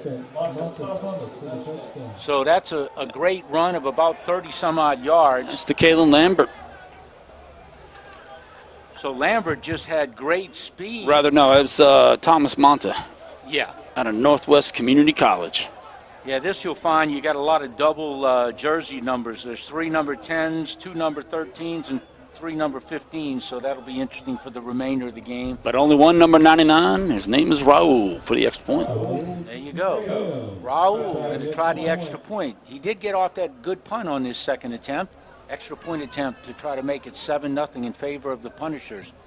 Just an electric run. I mean, it happened quickly. Oh, boy. High snap, bad snap.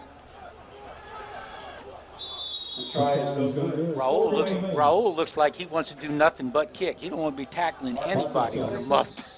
I watched that, and I thought the ball was snapped directly to a Cardinal. I couldn't tell how that happened. Did it hit the holder's hand? I think it hit his hand and then. That was just bizarre. All right, we'll take another commercial timeout. The Arkansas Punishers, the visitors, take a 6-0 lead over the Bayou Lacombe Cardinals. We've got football action in the APDFL. Mike Purvell along with Lance Foster on Flying Ghost Productions.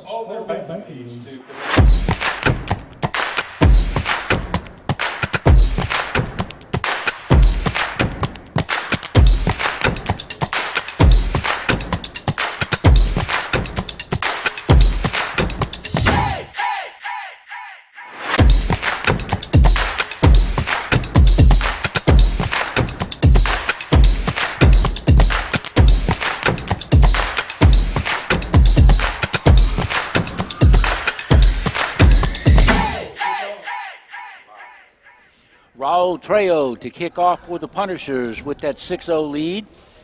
Ball is bounding and fielded at about the 25, coming to this near sideline. Good coverage by the special teams of the Punishers. We had another late flag coming in. It'll be thrown down at about the reposition to the 34-yard line by the head referee. That's most likely an illegal block. Yep. So 6-0 in favor of the Punishers.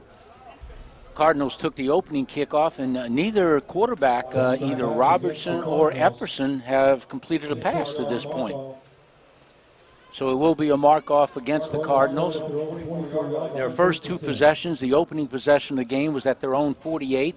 Then after a punt with the ball deep down when the Cardinals couldn't convert on 4th and 11, missing the field goal attempt. So Cardinals will be operating going right to left from the near hash mark. Ball sits at the 24-yard line. And Archie Ambo entering the game for the first time. I saw Archie on the roster. He had a bunch of injuries last year, but boy, when he's healthy, he's a former North Shore player, wide receiver, just a great all-around player. So he is in and playing tonight, number 17. Trips to the far side, double receivers near. Epperson by his lonesome in shotgun. Cardinals trail 6-0. Straight drop. Quick hitch to the far side of the field. It's Deshaun Lee. So first completion of the ball game, short variety. Something I liked about the Cardinals last year was the receivers were excellent blockers. If the play wasn't intended for them and they knew it and they were going to Chapman or Ambo or whoever, the blockers did a good job trying to free them up.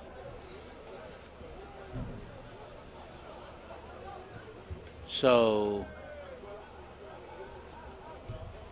ball to about the 30-yard line, second down.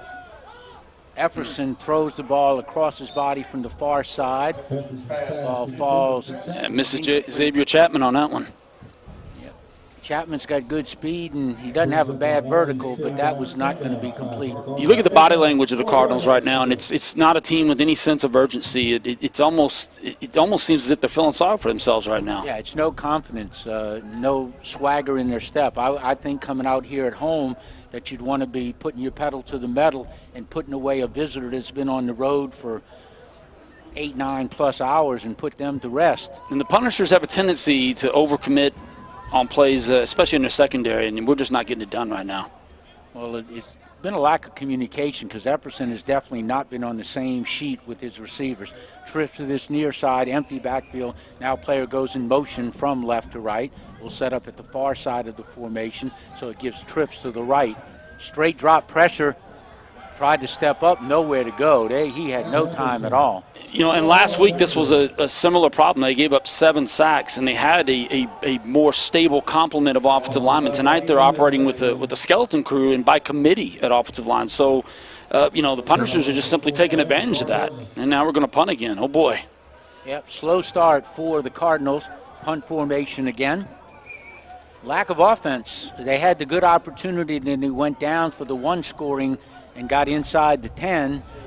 They were at the 9 and then took a loss, but this has been kind of ugly if you're a home-standing Cardinal. Unthinkable for a team that a year ago averaged about 31 points a game. Yep. And had their first playoff win, and I think finished 9-3 maybe? Yep, 9-2. 9-2. So here's another late special teamer coming out on the punt. That's how you get punch blocked. Yep. Poor coordination. Yep. Here's a snap. Snap is good. Punt is high. It's going to get back and field it at the 44, up to the midfield, cut and try to go opposite direction. Good special teams coverage. Had about 4 Cardinals there, and the return man tried to reverse field and brought Jackson on the tackle. Great punt, though. Good punt. Yeah, that was Jay's first punt of the 2023 campaign, and we've been doing some work on the side, and I have to say that was impressive. I thought it might have been fair caught, but it wasn't, and good coverage. 4 Cardinals got down. Ball will be in good field position. Ball is set up at the 42-yard line at the far hash mark of the Punishers. 3:51 to go. Punishers have that 6-0 lead after missing the extra point attempt. This is a pivotal stop if you're a Cardinal defender and a Cardinal team.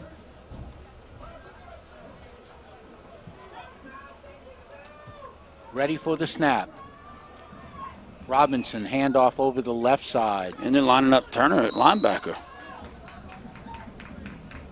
You want your guys to make the penetration. You mentioned that they primarily were a running team last week. The quarterback, Robinson, had about 150 yards on the ground himself. Not much passing, only 56. I think he went 3 for 8. Second down, 11. Second and 11 after the loss of a yard going off the left side. It'll be interesting here, too, to see after that loss on first down, does Robinson try to make a connection to make it manageable for a third down? Yeah, for a team that just got off the bus, they look pretty good. Yeah. Robinson looks like he's a little hefty over there, doesn't he, in that backfield? He's in the Jamarcus Russell pedigree. Yeah, a lot shorter than Jamarcus, though. There's a pass sidearm. Ooh, missed an open receiver And the secondary was there, good coverage. Cal Taylor almost had that one. Yeah, I'll tell you what, Cardinal defenders have been closer to the passes from Robinson than the Punishers' teammates have. And I like that they're using Corey Turner at linebacker because we you know the Cardinals secondary is pretty proficient as it is, and using Corey's size on that line to disrupt things in the Punisher offensive flow is a pretty wise move. So big play here, 3rd and 11 for both sides. Ball on the 41-yard line. Robinson in shotgun, running back to his left. Looks like Abe's coming. Snap, handoff over the left side. I don't know that that's a play that you're going to try to pick up 3rd and 11 on, but I mean, I would have tried to at least throw a short route or something to try to make it more manageable. Yeah, and then Zach Thomas gave the offensive lineman no chance at all. He went right through, got great penetration and stuffed that run. One of the best pro linebackers ever in the game, Miami Dolphins, Zach Thomas. Man. All right, punt formation. So Raul will be back to handle those honors. Well, and Zach is also doing double duty. He's the center tonight. Yeah, there's quite a few double duty guys for the Cardinals. I've seen Conrad on offense as well. So it looks like somebody's either injured, down on the knee. I hadn't seen any motion of any timeout or not. This is the one thing in this league that I've noticed over the couple years that I've been involved with it is the officiating leaves a lot to be desired of charging a timeout, giving them time to get the play called. It's obviously a timeout. It might be an equipment situation. Looks like Mikael Taylor use it on the play. So I don't know if because if you're going to charge a timeout for an injury, the visitors should be huddling up and taking a timeout as well, you know. All right, so I think they're ready to put the ball in play. Regardless, it is 4th down. Call it 4th and about 8 yards to go. Connolly back to return. At single safety return man, he'll set up at about his 25-yard line. Cardinals trailing 6-0 to the Punishers. Raul, the place kicker and the punter. Snap, punt. This might be a returnable ball. Kind of low over the shoulder. Connolly makes first man miss. 20-yard line, near sideline, 25, steps in. Good comeback by the defensive player to make the tackle. Number 5, I believe, on the tackle for the Punishers. And I've got 2 number 5s. Yeah, we'll give it to Talan Johnson. Yeah, because he's listed as a DB, so we'll go with that. Good 10, 12-yard return. Yeah. And it's a good special teams play by Taylor, if that was, in fact, Taylor making the tackle, because he came from behind as Connolly was trying to run out of the previous tackle. The Cardinals have just looked inept other than the 2 runs, one off the left side by Pig Griffin for a number of yards, double-digit, and over the right side. And other it than that, seems like we're getting away from that. I thought he had some productive runs, and yet we look down and see number 2 on the sideline right now. The bulk of the carries are going to Jermaine Mitchell. So trips to this near side, 1 to the far. 1st and 10 for the Cardinals. Player in motion from right to left. Handoff. Cutting upfield. Good run. Breaking through tackles up ahead over the 35. Probably called it about the 36-yard line. So Mitchell gets that carry. Good yardage on 1st down. And it looks like Darius Robinson on the tackle. So now that's what you want. If you're the Cardinals, this gives you an option. You got 2nd and short. Maybe you can air it out or throw a slant route. How good an offensive lineman is Ted Conrad, 41? You know, I've never seen Ted play offensive line before. This is a first. But I will say that I do appreciate and respect the fact that the offensive coordinator Graves is sticking with the run game, trying to establish it, slow things down a little bit. Yeah. So shotgun formation, running backs to either side of Efferson. Handoff. Oh, man, talk about stacked in the middle of the lineup. That's a loss. That was like, hello, how do you do? Yeah, and this is that skeleton crew I talked about on the offensive line. These are a lot of these guys that are playing out there tonight don't normally play the offensive line. The injury bug has already really decimated the Cardinals' protection unit. Mitchell had no team. As soon as he took the handoff from Efferson, he was greeted and lost a couple yards. So we'll call it 3rd and 3.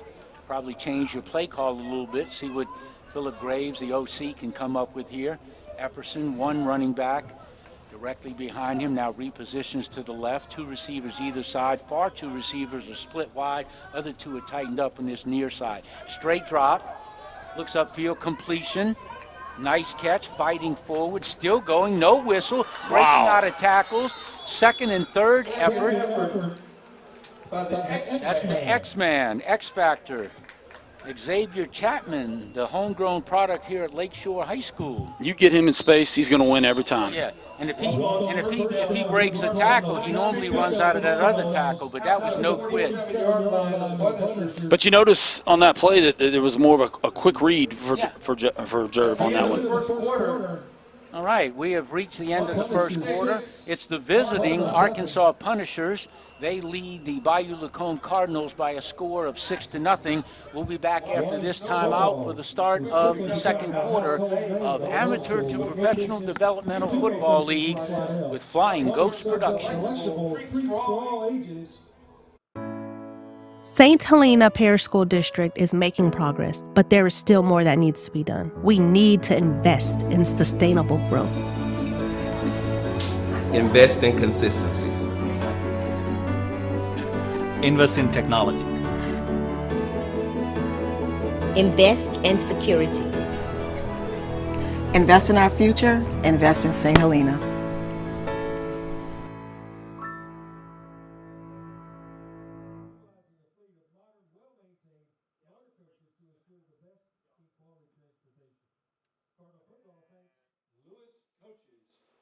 For its sponsorship of football here at We're back, and it's a start of the second quarter, 6-0 in favor of the visiting Punishers. That kind of surprises me. I thought that to take the opening kickoff, the Cardinals would want to employ their will and do something specific. They did have one good drive. They got down to about the 9 or 10 yard line, but failed to pick anything up. And the field goal attempt was kind of bad snap and kind of run out. So here's a snap. After the first down completion, ball falls incomplete, but that was a nice completion from Efferson to Xavier Chapman, the X-Man, to get the first reception. So Efferson, with his attempted pass, falls incomplete, 2nd and 10. second down try for the Cardinals. So Cardinals, after the switch in the quarter, going now from left to right. Excellent field position, ball in the 47-yard line at the far hash mark of the Punishers. Their motto is one team, one dream, punish them. That's kind of their moniker. They've got some Army background info. Chris Goodman was in the National Guard for 8 years, and I guess that punish them and comes from that concept of what the military thinking is, which you can relate to, although it was a few years back. Efferson, there's another flag. Efferson runs out of trouble, comes to this side.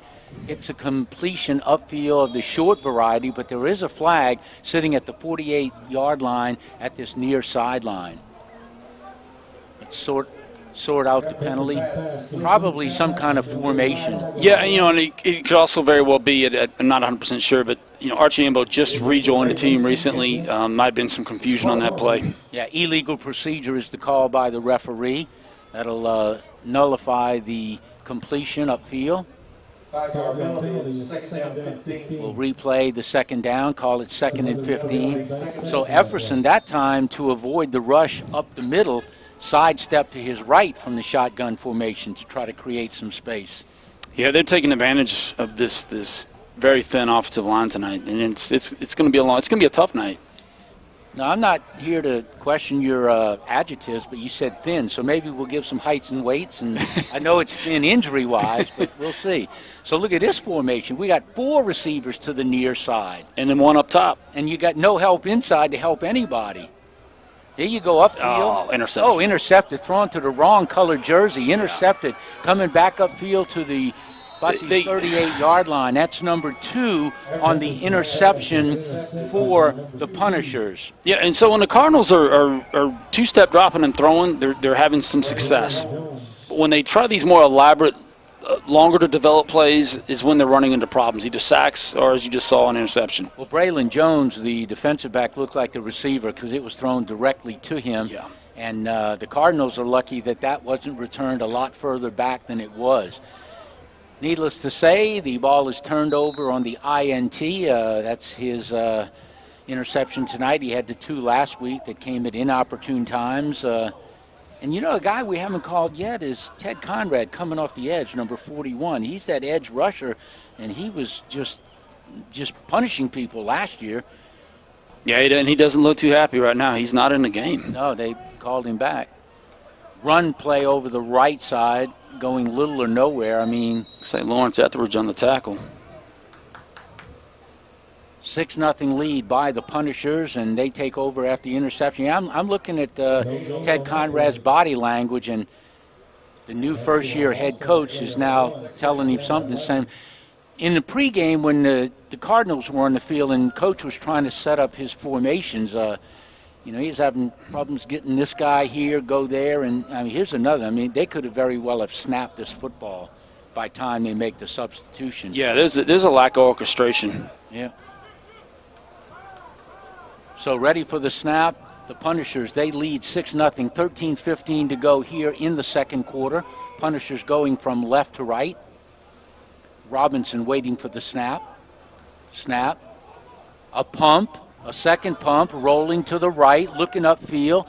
Drops it off. Smart move. Smart throw. Yeah. Thrown out of bounds. Incomplete. Don't compound the problem. Incomplete.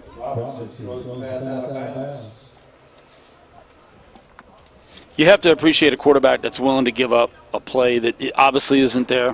Yeah. Live to fight another day. I hear that Texas football on the high school level is pretty darn good, but you played some high school football in Texas at Duncanville High School. Yeah. And so, were you any good? No, not really. Not really? Not really. You were the starter? No. Oh, okay. You just had the quarterback position. I'm just not very You walking good. around with a clipboard? And Yeah, well, something like that. yeah, okay, I got you. All right, we won't go there anymore. But you like that throw by Robinson to throw it away. Third down by the Punishers. 10 yards to go after no gain on first down on the run, and that incompletion. Trips to this near side. Clock running, 12:55 to go in the second quarter. Snap, straight drop is Robinson pressure. Robinson gets it upfield. Looks like a completion to the far side of the field. Nice pass and catch. Number 3, I think, was on the reception.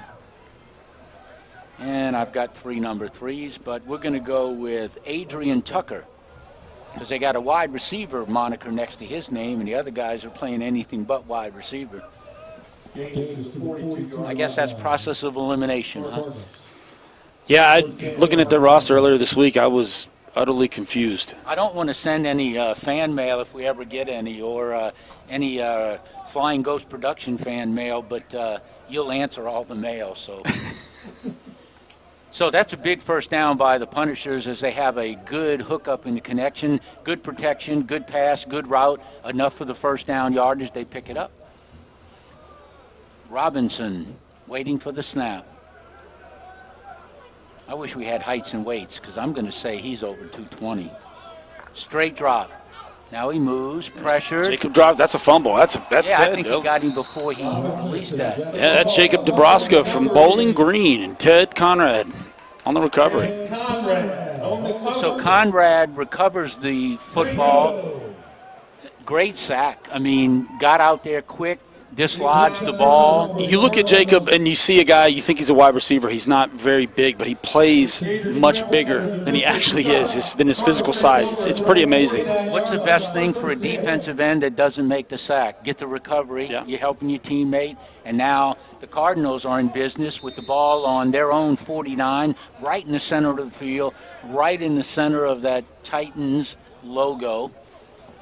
I tell you, logos probably had to pay some money because the Titans, they are a spitting image of the Oakland Raiders years ago with their colors.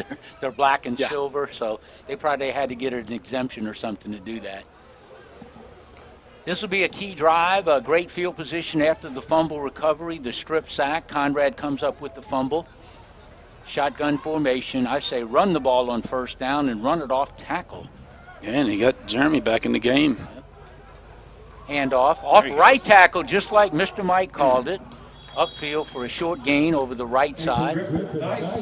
Give him about 6 yards. They got to run behind Eddie Graham this entire night. He's probably, well, actually, I think the only active offensive lineman. Well, him and Garrett, him and Viking are the two only regularly starting offensive linemen that are playing tonight. Because as you said, they kind of thin at that position. Well, not literally, but yeah. Yeah, when you got Scheckschneider in there at 360 and a few. So nice gain on first down. The running play, as Mr. Mike, the wannabe offensive coordinator, called run it off right tackle. They got encroachment. Yep. Free play. Nope, they whistled it dead. So let's see what the call is. That's where if that defensive guy and you encroach. I really like this Denarius Dooley, number 8 for the Punishers. Big, fast, furious. He has been back in the backfield almost the entire night. Yep. And you're not going to get guard double team to help the center. Not right up the gut. Not in the condition our Cardinals offensive line is in. No. But he looks the part. He does. He looks like a football player. So 11 minutes running here in the second quarter. First down after the penalty call. Pig Griffin gained 6 yards on first down, and then this 5-yard penalty gives him a first down. Epperson going one-on-one, wide open. Touchdown. Is that Chapman? That is Marcus Connolly. Marcus Connolly. You said he was going to get some looks. Marcus Connolly. He ran that route and got behind the defense. Cardinals I just thought it was Chapman because that's what Chapman does. They love to overload one side of the field, so it puts Marcus on a one-on-one. I mean, he couldn't have walked out and handed it to him any better. Over the shoulder, in the breadbasket, touchdown. So that's the tying touchdown. Well, why not sending Val out there? Are they going for 2? What are they doing? Yeah, I don't know if I agree with this. Well, I don't see Val out there either. Val is over here with the place kicker out of Lakeshore High is over here with the football. There, it looked like going for 2. Yeah, Kobe's not out there, so no one to snap it. I don't know if I agree with this call from Coach Mike. No. Well, Val Schaff does have an injured left knee, right? He's got a sprained knee of some kind or some kind of knee injury. He's on a knee. He's taking snaps. He's holding, don't Yeah, he's just giving Kobe some Epperson reps. rolls to the right. Didn't get it. The 2-point conversion. Didn't get it. He did not get it. Did not get in. Short. That's interesting. Did they call it? No. All right. Now they're calling it good. I didn't see one way or the other, but he looked a yard out. He looked a yard. I tell you what, from the end Pastor zone. Ken Schrader has never lied to me, and I've known him for almost 20 years. He's been doing this here in St. Tammany Parish. So he said it's good, and it's on the scoreboard. So we got an 8-6 ball game. So we'll take a quick break and refresh our memories on that. 8-6 as the Cardinals take the lead over the Punishers on Flying Ghost Productions.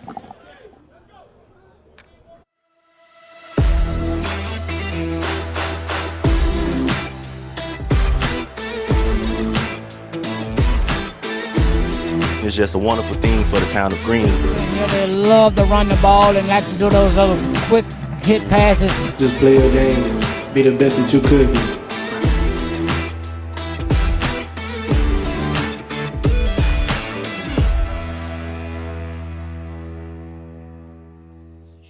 It's Adrian Tucker. All right, we're back. 10:38 to go here in the second quarter. 8-6 as the conversion. The 2-point conversion is good. The Cardinals lead the Punishers 8-6. Now kicking off, the ball is sent really deep, and that's a strong. Is that your pal there, Val Schaff? Yeah, it looks like Jelon Davis didn't have a chance on that one. Okay, so if he's got that leg and kicks a touchback, I mean, they made the 2-point conversion. You and I questioned whether he got in. I didn't think he was anywhere near in. But it was good. They lead 8-6, and then you send your place kicker out to kick the booming kickoff. Yeah, Lawrence is a great holder. I just think they had some miscommunication on the last PAT, but the best way to get over that is to do it again. Oh, yeah, you do. It's not the repetition. Right. It hasn't happened enough to be problematic at this point. Put confidence back in the snapper, the holder, the place kicker. Maybe that's what it was, or maybe he just likes 2 points better than 1. I don't know. Well, Val's unflappable. There you go. Okay. They do take the lead on that successful 2-point conversion, 8-6. Shotgun is Robinson. Had a big completion for a first down on 3rd and long earlier in this quarter. Tell you what, Trey Hopkins. No respect for the running game there. That's big Trey Hopkins on that play. So call it a loss of 2, 2nd and 12. So this is maybe where you can generate your defense as well. Defense come up, get another. They were responsible for getting the takeaway and the Conrad recovery of the strip sack. Yeah, and correction, that was Ted that made that tackle. I thought that was Tremaine Hopkins. That was Ted on that one, okay. The sous chef, I don't even know what a sous chef is. He's one of them. Yeah, he was a chef in training when he worked over here in the North Shore. I called him a wannabe. Coming hard off the right, yep. Hand off on the right side.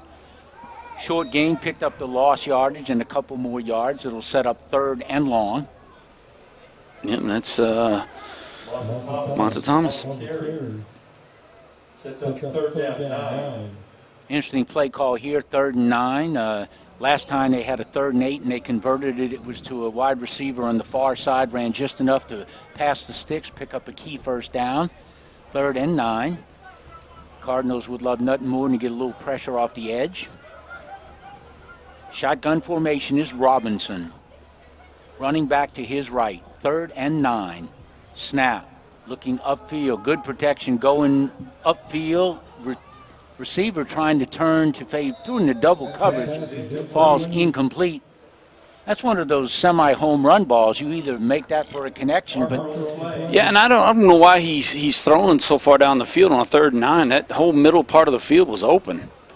Got a personal foul, roughing the passer on the Cardinals. The flag sits at the 18-yard line. The referee just made the call. Well, that's a good way if you're a Punishers fan to pick up the first down. Whew, major mark off there. Yeah, it would seem that throughout the majority of this game thus far, when they do throw, they're going deep. Yep. It's feast or famine for the Punishers. I mean, he's got an arm, but that was thrown into double coverage, and his receiver had to turn around and try to make the catch. Under 9 minutes, 8:57 to go. Cardinals leading the Punishers 8-6. Big first down pickup off the roughing the penalty call. They're playing to run. Yeah, they're in tight. Quick pitch. Jackson, go. Trying to get outside. Abe on the tackle. That's Abe Dawson. Abe Dawson used to be a linebacker previous years for the Cardinals. Last year, one of those soon-to-be elderly statesmen, too. He's reaching that 40 frame. He's the utilitarian. He can play it all. We nicknamed him last year on a broadcast, North Shore's head coach, Bobby Sanders. I was bragging about Abe being a good rusher, and he's playing defensive end, getting to the quarterback, and right on cue, he sacked the quarterback. So Coach Sanders called him the enforcer. And I thought it was a great moniker, but I had to give Coach Sanders credit. So now every time I use enforcer, maybe within reason, but Coach probably isn't listening, so I could probably, but it is the enforcer who made one of the nicest and most classiest guys you could ever play with, but the opponent would have a different opinion. He plays with reckless abandon out there. He's a firefighter, married, wife Amanda, got 3 beautiful children. So, waiting for the snap is Robinson. Big loss on that, and they got a long way to go. Man, what a catch. Got it off. Nice catch in the backfield. Not going to get much yardage, but a short gain getting upfield. Ted Conrad trying to rip the ball free as he has stood up. Yeah, it looks like the defender sold out, got a hand on the ball, and on that swing pass, and it was still caught. Said it's a game of inches. That was literally that close to going back to the other way. Yeah. Nice catch, but a receiver holding on to it. 16 to go. Second down, ball is spotted at the 35-yard line at the far hash mark. Punishers trying to pick up some offensive mojo here to get back into the ball game to get the lead. They trail 8-6 after the 2-point successful conversion by the Cardinals. Clock running, 7:28 to go in the second quarter.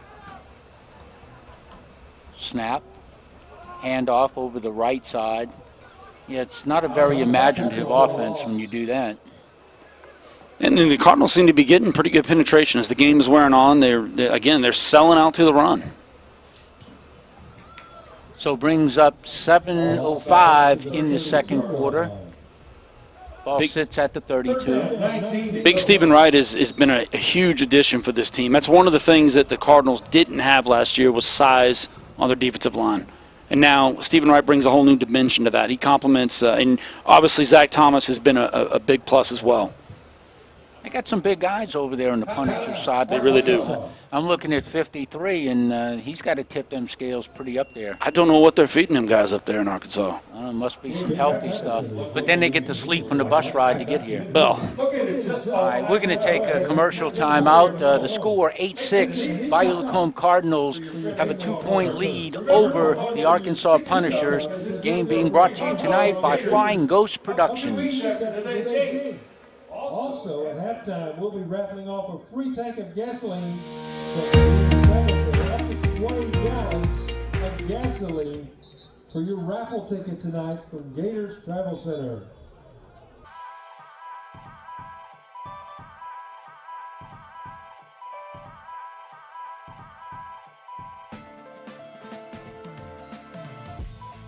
I'm Tyrese Muse, owner of Comfort Plus Mechanical 2, where we specialize in residential. We're back here at Titan Coliseum, 6:45 to go in the second quarter snap. Robinson drops back, gets the ball off. Interception. The ball should have been picked. It was double coverage. The ball was underthrown, but it falls incomplete. That's one of those ones where you can maybe say that's why the defensive back is a defensive back and not a wide receiver. It's got a hands issue, but that should have been a pick. Yeah, let's take a moment real quick to update you on some other scores in the APFL. We only have one score in so far in the second quarter. It's the Atlanta Tigers 8 and the Georgia Cavaliers 0. It's a battle of the Georgia boys sound like to me, huh? Yeah. Have you ever played against either one of those? Two new teams. It didn't sound familiar to me. So we got a punt formation. Raul back to attempt this punt. Connolly will be back to receive. He's the recipient of the long touchdown pass from Efferson. And then we had a 2-point conversion. So 4th and long. Waiting for the snap. Snap is good. Pressure up the gut, but he gets the punt off, but it's not very far. Did they get a part of that? That was good pressure right up the gut. And that's something I was telling some of the special teams guys before the game and watching film. Raul tends to catch the ball at his body, costing him precious seconds, or milliseconds, giving them an opportunity to get a block. As we saw earlier, they got a hand on one. So this will be excellent field position. What the Cardinals would like to do here is tack on more points heading into the intermission, hopefully use the majority of the time that is left so that they can continue to have the lead going into the half. So I'd still try to establish that end run. The run off the edge, they picked up good yardage when they've run it. So this will be first down. Ball at the 46-yard line, far hash mark. 6:20 clock running here in the second quarter. Efferson, snap, drop, pump, going upfield, right up the middle. Double coverage, incomplete. Xavier Chapman. Yeah, Chapman's your guy, but he threw into double coverage. And there was a third man about 5 yards away. The Cardinals have got to get back to that running game. They've got to stick to that running game, more of these guys down. So Chapman is the deep threat, has been for a number of years for the Cardinals. And we just got another score in, the Georgia Thrashers 36, the Alabama War Dogs 0, and that is in the first quarter. Wow. I love some of the monikers, the mascots of these teams. Yeah. And the Thrashers have been around for quite a while. Yeah. So it'll bring up 2nd and 10. Efferson, he wanted the home run there to Chapman, but he threw into double coverage, if not triple coverage. 2nd and 10. Cardinals looking to get their first win of the young season after falling 40-24 last week to the Crescent City Kings. Handoff, good run. Gut, cutting back, going inside, running hard. We'll get forward progress to about the 41-yard line. gain of about 5 yards, sets up third and manageable. Call it 5 yards to go. And I think the Cardinals are on to something. Despite the athletic ability of the Punishers' defensive line, they're having some success running the ball, grinding it out. So stick with it. They've gained a lot more yardage in nearly 2 quarters than they did the entire ball game last week. I think Pig is running quite well tonight. You said he needed to run with more force and abandon, reckless abandon, abandonment. Mm-hmm. So Efferson, shotgun formation where he's been all night, ready for the snap, trying to pick up this first down. Might be 4-down territory. Quick throw, got it. Complete. Oh, you don't want to give up too much yardage. Had the first down, and I think fought back and has the first down. I really like this LaShawn Lee at Picayune High School. I actually remember seeing him play when I was coaching in Gulfport, and we went up there and played them. I was going to say, you Mississippi boys, and together. We never beat Picayune. My 4 years at Gulfport, we were 0-4. So he's a Picayune boy. He is, and he's a well-coached and a pretty talented player. Well, I think when he made the reception, he had first down yardage, decided to try to cut it back, but then I think he stopped because he realized he gave up first down position. It's the bane of every receiver. They do that all the time. But he did it. He kept the first down. Handoff up the middle. Good mixture of plays here. So Pig Griffin tries to go up the gut. Well, Dooley has really given us lots of trouble on that left side. Yeah, but the way you beat that is you let him come up and you run away from him. Yep. You get a quick pitch. I said it pregame a little bit. I think they need to go to Griffin more out of the backfield. He's got speed, and just use it. If it doesn't work, it's something else that the defense has got to worry about. Short gain of 1 by Griffin, 2nd and 9. Ball spotted at the 33-yard line at this near hash mark. Snap, straight drop, pressure off the edge a little bit, going upfield, throwing in double. Whoa, what a catch. And if he came down with that's a touchdown. That's a touchdown. I can't tell who that is. That is number 12, Austin Jackson. What a catch. He did it last week. He can be Austin Jackson. I'm going to call him Action Jackson. Yeah. He took that one out of double coverage, sandwiched, kept his eye on the football. What a completion, what a reception. Let's kick that extra point this time. So can we call him Action Jackson? I think that's an appropriate name. And he did it last week, too. See, and then all year you've got to give me credit for giving him that moniker. Yeah, well. Yeah, right. That's going to happen. All right, so they go for the extra point. So what's Conrad wanting here? Are they short a player? Yeah, again, poor coordination on extra point. I just don't get it. I mean, this is late. Now, if this was a play clock in a high school game, you'd have a timeout or a flag. And Val's got to get set. He's got to hurry. So Val Schaff, place kicker. Oh, low snap. Got the snap. This is blocked. That looked ugly from the beginning. The timing was off. Val stopped. Again, it's something they're going to have to talk about at halftime. If Val keeps coming through, Lawrence got that ball down. He could have kicked that. Now, I'm not saying it's easy. No. But Val is talented enough to make that kick. Ted looks like he's hurt. Oh, Ted Conrad, a little shaken up. Well, he was getting a little tape job. I think he had a knee of some kind, a sprained knee or something. All right, we'll take a commercial timeout. Cardinals do lead now 14-6 after the excellent touchdown by Austin Action Jackson, and the extra point is missed. 14-6, Cardinals over the Punishers. Coming to you from Flying Ghost Productions.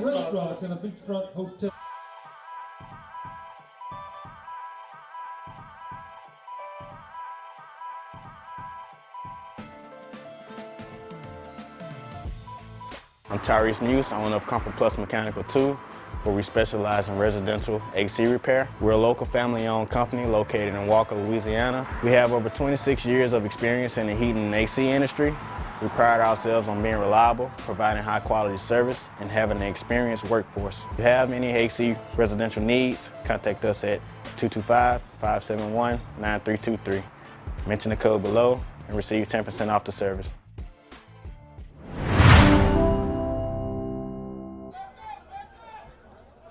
Val Schaff, who missed the extra point, didn't run through it. He's here to kick it off. He kicked off his last kickoff into the end zone. This one goes to about the 5-yard line, being retired and recovered by the Punishers over that right side. He gets up to nearly the 30-yard line.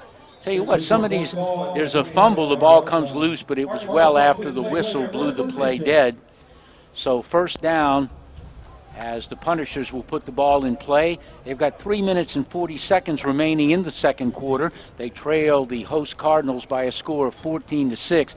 But on 2 extra point attempts by the Cardinals, the first one was a low snap, and the holder tried to run the ball on that one, and then the Cardinals went for 2-point. That was on the field goal attempt, on a 2-point conversion, and they got that. And then they failed miserably on this special teams extra point attempt that Val Schaff started and stopped trying to go through the ball. So Lance Foster, the former place kicker and punter for the Cardinals, who retired last year, is not in the booth as we speak, so I'm going to be solo because he went as a true teammate, past, present, or future. He's down talking to Val Schaff, the place kicker for the Cardinals, wanting to tell him, and he is. He's on the near sideline telling him, hey, you got to kick through the ball. So once a place kicker, always a place kicker. 1st and 10 for the Punishers, who completion in the flat, running up past the 30, going to be stopped. Broke out of a tackle, and if he's given forward progress, has a first down. Nice pass reception and nice effort. Robinson to Thomas on the catch, and that was all Thomas, who picked up the first down after running through the tackle. Big first down. Thomas did it all after he made the catch, broke a couple tackles, and the Punishers are in business. Ball at the 40-yard line at the near hash mark, trying to cut into this 14-6 deficit. Robinson, the quarterback, shotgun, running back to his right, snap, straight drop, has time, completion to number 17 here on the near sideline, and that'll be a short gain.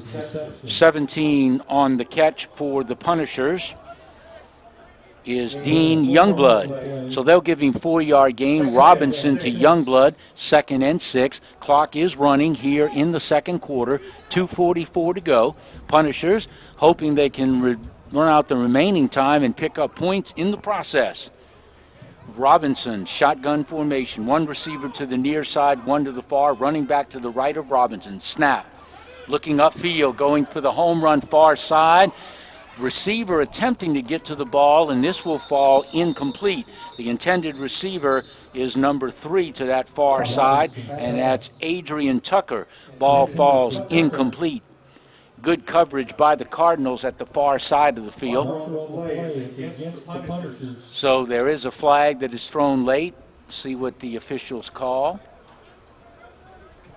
Ineligible downfield. That was a long time developing play, and sometimes the linemen trying to do their best just drift upfield a little bit, and one of the Punishers is trying to talk to the white hat head referee to tell him, no, that didn't happen. I was in this time zone and wasn't over there.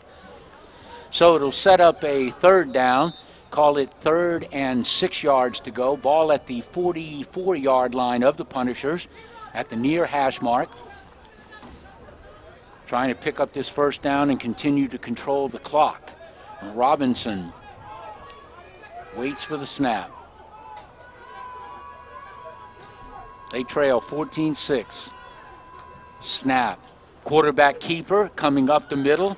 He's going to be stopped short. Well, he had 150 yards rushing last week in their opening win-loss over the Nashville Elite, but he didn't get that. That's his 2nd time he's attempted that run, but nothing there.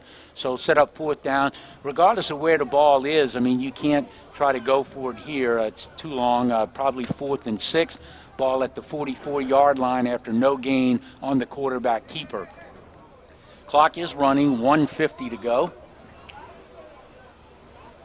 Timeouts, if it's accurate, looks like they have 2 timeouts, so they may be, in fact, trying to go for this. I would not suggest this unless they're going to quick kick it or something, but it's 4th and 6, 1:30 left.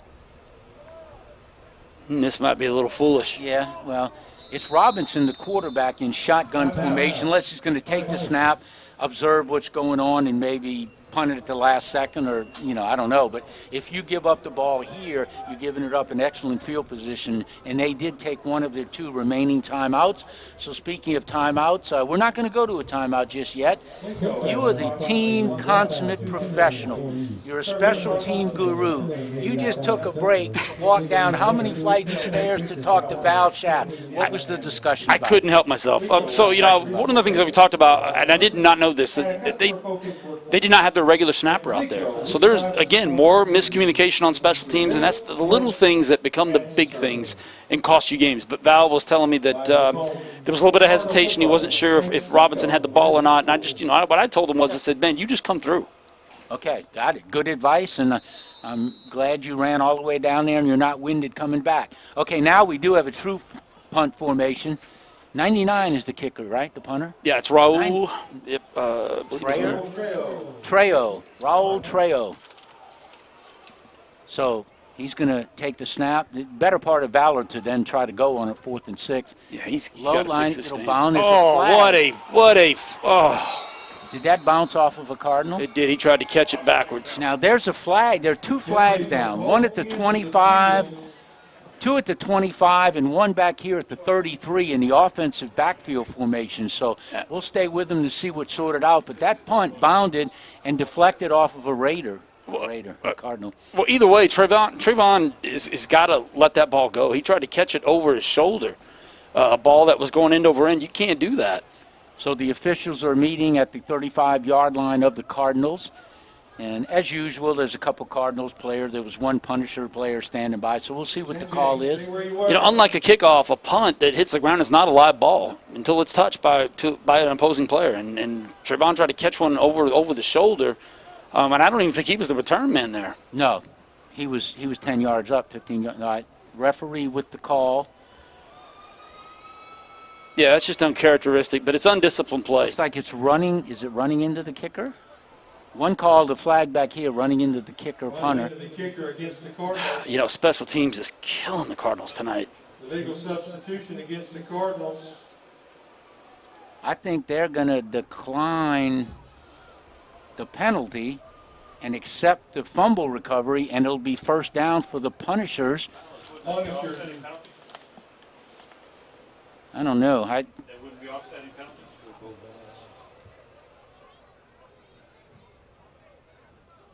So let's see what the ball is being put into play at the 35-yard line. The ball is put in play. I think both of them were defensive penalties. It was against the Cardinals. It was running into the kicker. Right. And then whatever the call down here. So with the fumbled punt, the Punishers recovered the fumble. Both penalties against the defense, so they accepted the fumble recovery, and that's where we are. 1st and 10 at the 35. And there's 1:16 to go. Punishers with 1 timeout remaining. See what their play call is here. With the 1 timeout, they don't have to hurry, but they can't lollygag, as I would say. Shotgun formation, Robinson. Cardinals still playing really a lot of 8 men in the box. Rolling left to right, stops, looks upfield, short pass, good completion far side, upfield, good tackle in the open field. Robinson pass complete to the tight end. So Robinson with a connection. Now the clock is running, and you've got to speed this up. He was shy of the first down, 2nd and 1, but you got a little urgency here. 50 seconds, still haven't snapped the football. Snap. Now they run the ball, which good play as he's coming outside, but taking too much time. Missed tackles. Dancing around, finally goes out of bounds with 37 seconds. Yeah, Mikel Taylor's got to go low on that. I don't know exactly what he was doing with that one. I understand the cornerback position is not a very physical and large position, but, go low. Yeah. Well, Monta Thomas, the running back, broke a couple tackles, and there is I wouldn't have called that timeout. He went out of bounds. The clock was stopped. You only have 1 left. Now you have none. We'll take that timeout. 14-6 in favor of the homestanding Cardinals over the Punishers on Flying Ghost Productions.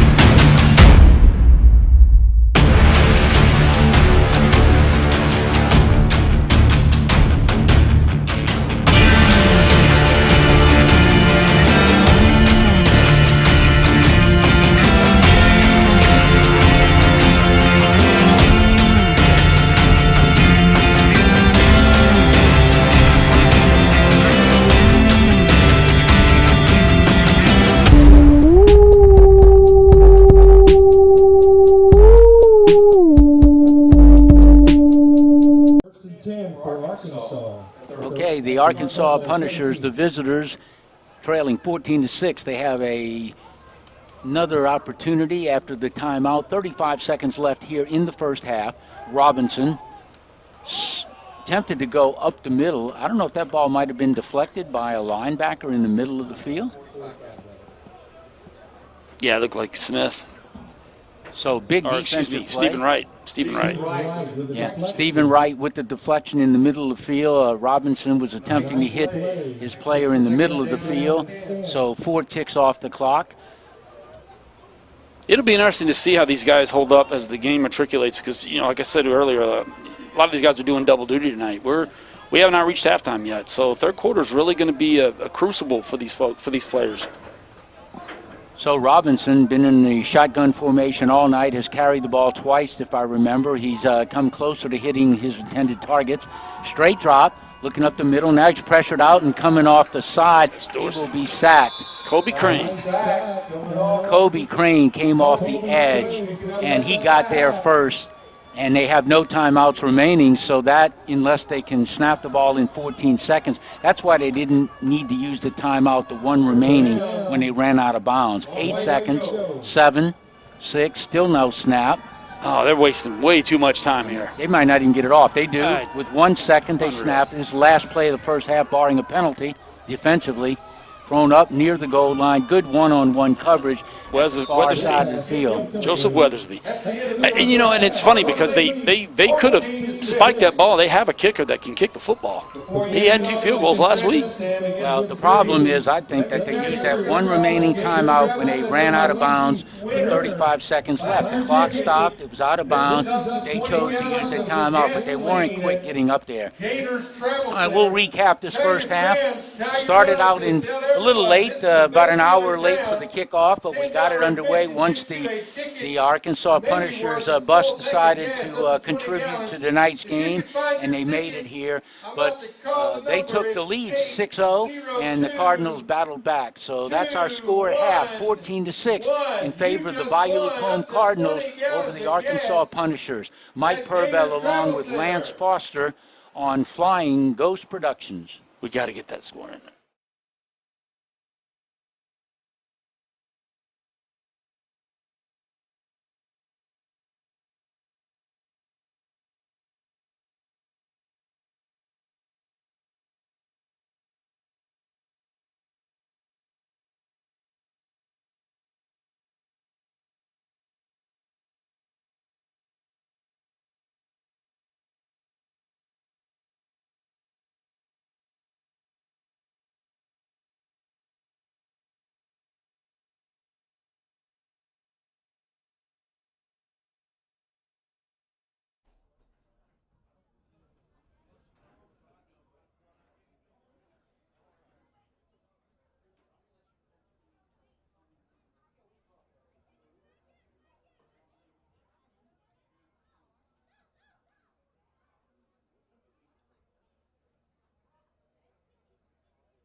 Coach Williams, we've got a winner up here for the 20 gallons of gas.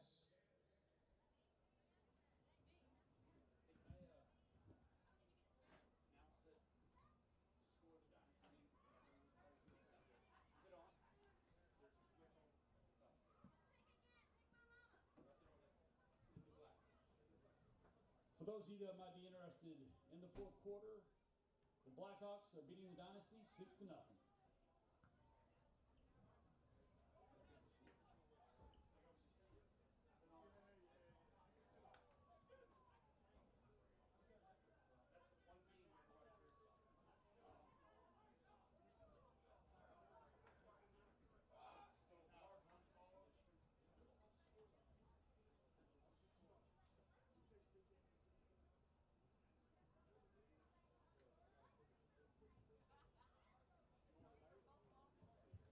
At the half, Walton County Chiefs 30, Crescent City Rampage 6.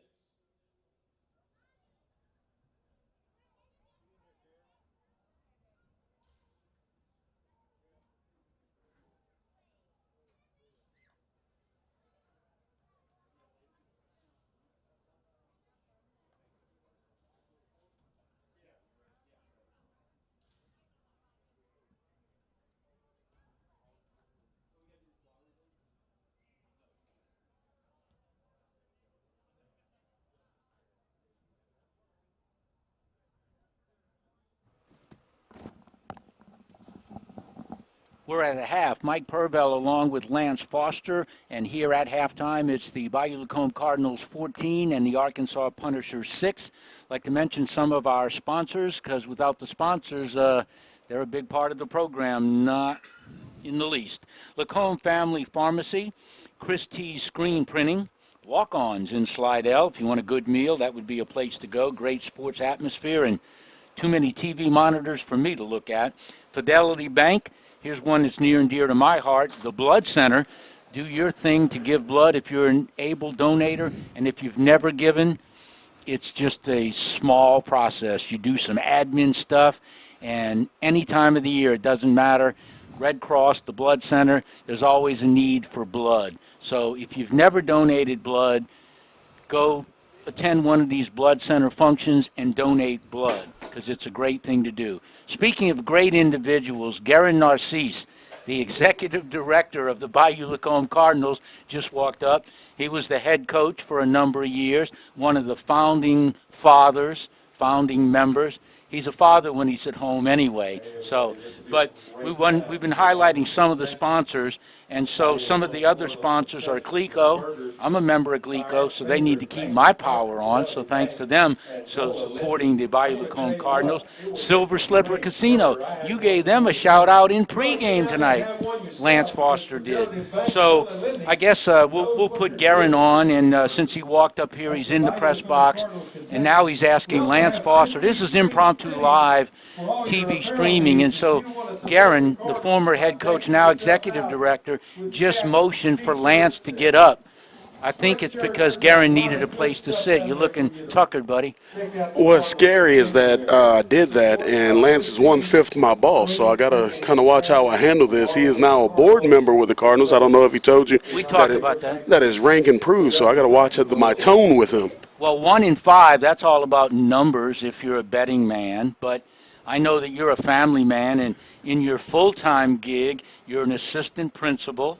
Yes, I am the assistant principal at Bayou Lacombe Middle School. We service 4th, 5th, and 6th, and I can pretty much tell you it's the best middle school in St. Tammany Parish. Hands down, huh? Hands down. Hands down. Now, look, I'm going to give y'all credit. The Cardinals team, the homestanding Cardinals, started out 0-1. Tough loss last week, 40-24. Crescent City Kings. It's a rival, man, and we came out. We played 3 quarters of perfect football. Couldn't ask for anything better, and a couple things bounced their way, and we couldn't keep up at the end of the fourth quarter. 9 minutes left of the game. We lost that game. This game here looks to be pretty good for us so far. The D-line is starting to heat up, starting to put some pressure on Robinson, and man, Stephen Wright is a force in the middle, isn't he? Played well. Yeah. Played well. The thing that y'all have had a little trouble with, though, is your special teams. I know you got a different long snapper holder. I see Val Shallaf out there, I think, now punting. So you had a miscommunication on attempted field goal. Yeah, you have a lot of things like that at this early into the season, and it's going to get cleaned up as Coach Mike Anderson. Great find for the Cardinals. Coach Mike Anderson gets out there and works with these guys. Is definitely going to get cleaned up. Well, something you can appreciate is being the former head coach, now the executive director. You know about Lance Foster. We used to call him the old dude last year, 48. He finally hung up his cleats. He asked, this is a live streaming on Flying Ghost Productions. He leans over to me and says, would it be all right if I go down to the field and I got to talk to Val Shallaf, the Cardinals place kicker, because he was the place kicker punter last year. He's an Army dude, is Lance, former Army guy.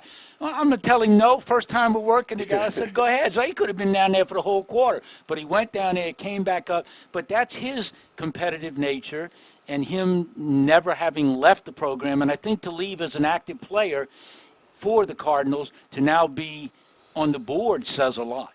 Yeah, he is 100% respectable in every aspect, man. His intelligence and his mindset as far as mentoring, nurturing guys. I offered him a coaching position. I offered him a board position, and he took each one. Now, speaking of Val Shallaf, he's special, man. The kid is a recent graduate from Lakeshore High.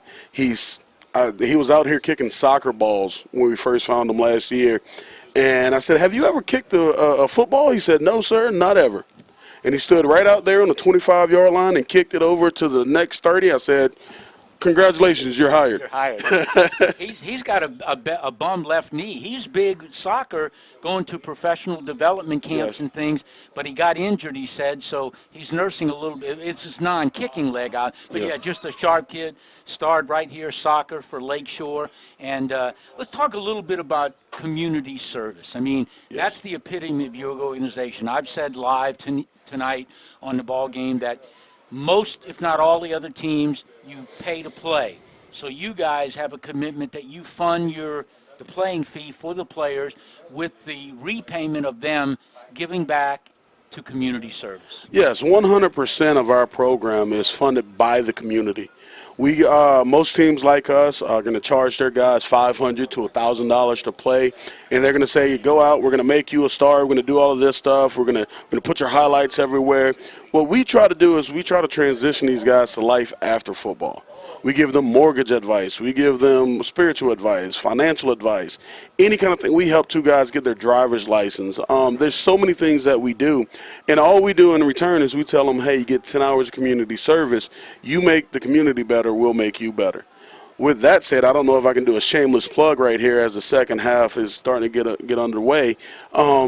We have a trip to Arkansas, so anybody out there listening who has a business and wants a tax deduction and wants to support a mission, we could use your help. Contact myself. Go to the Facebook page.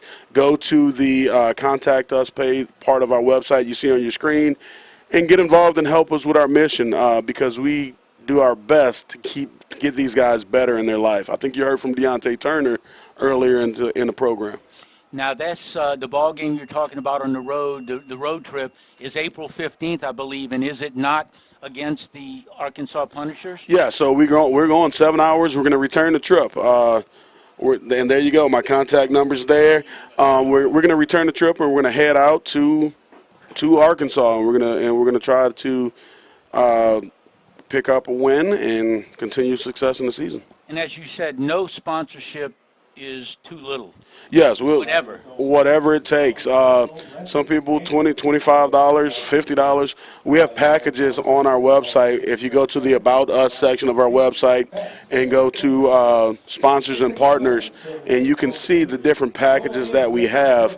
We're bringing it up right here. And you'll see the different packages under the sponsorship stuff.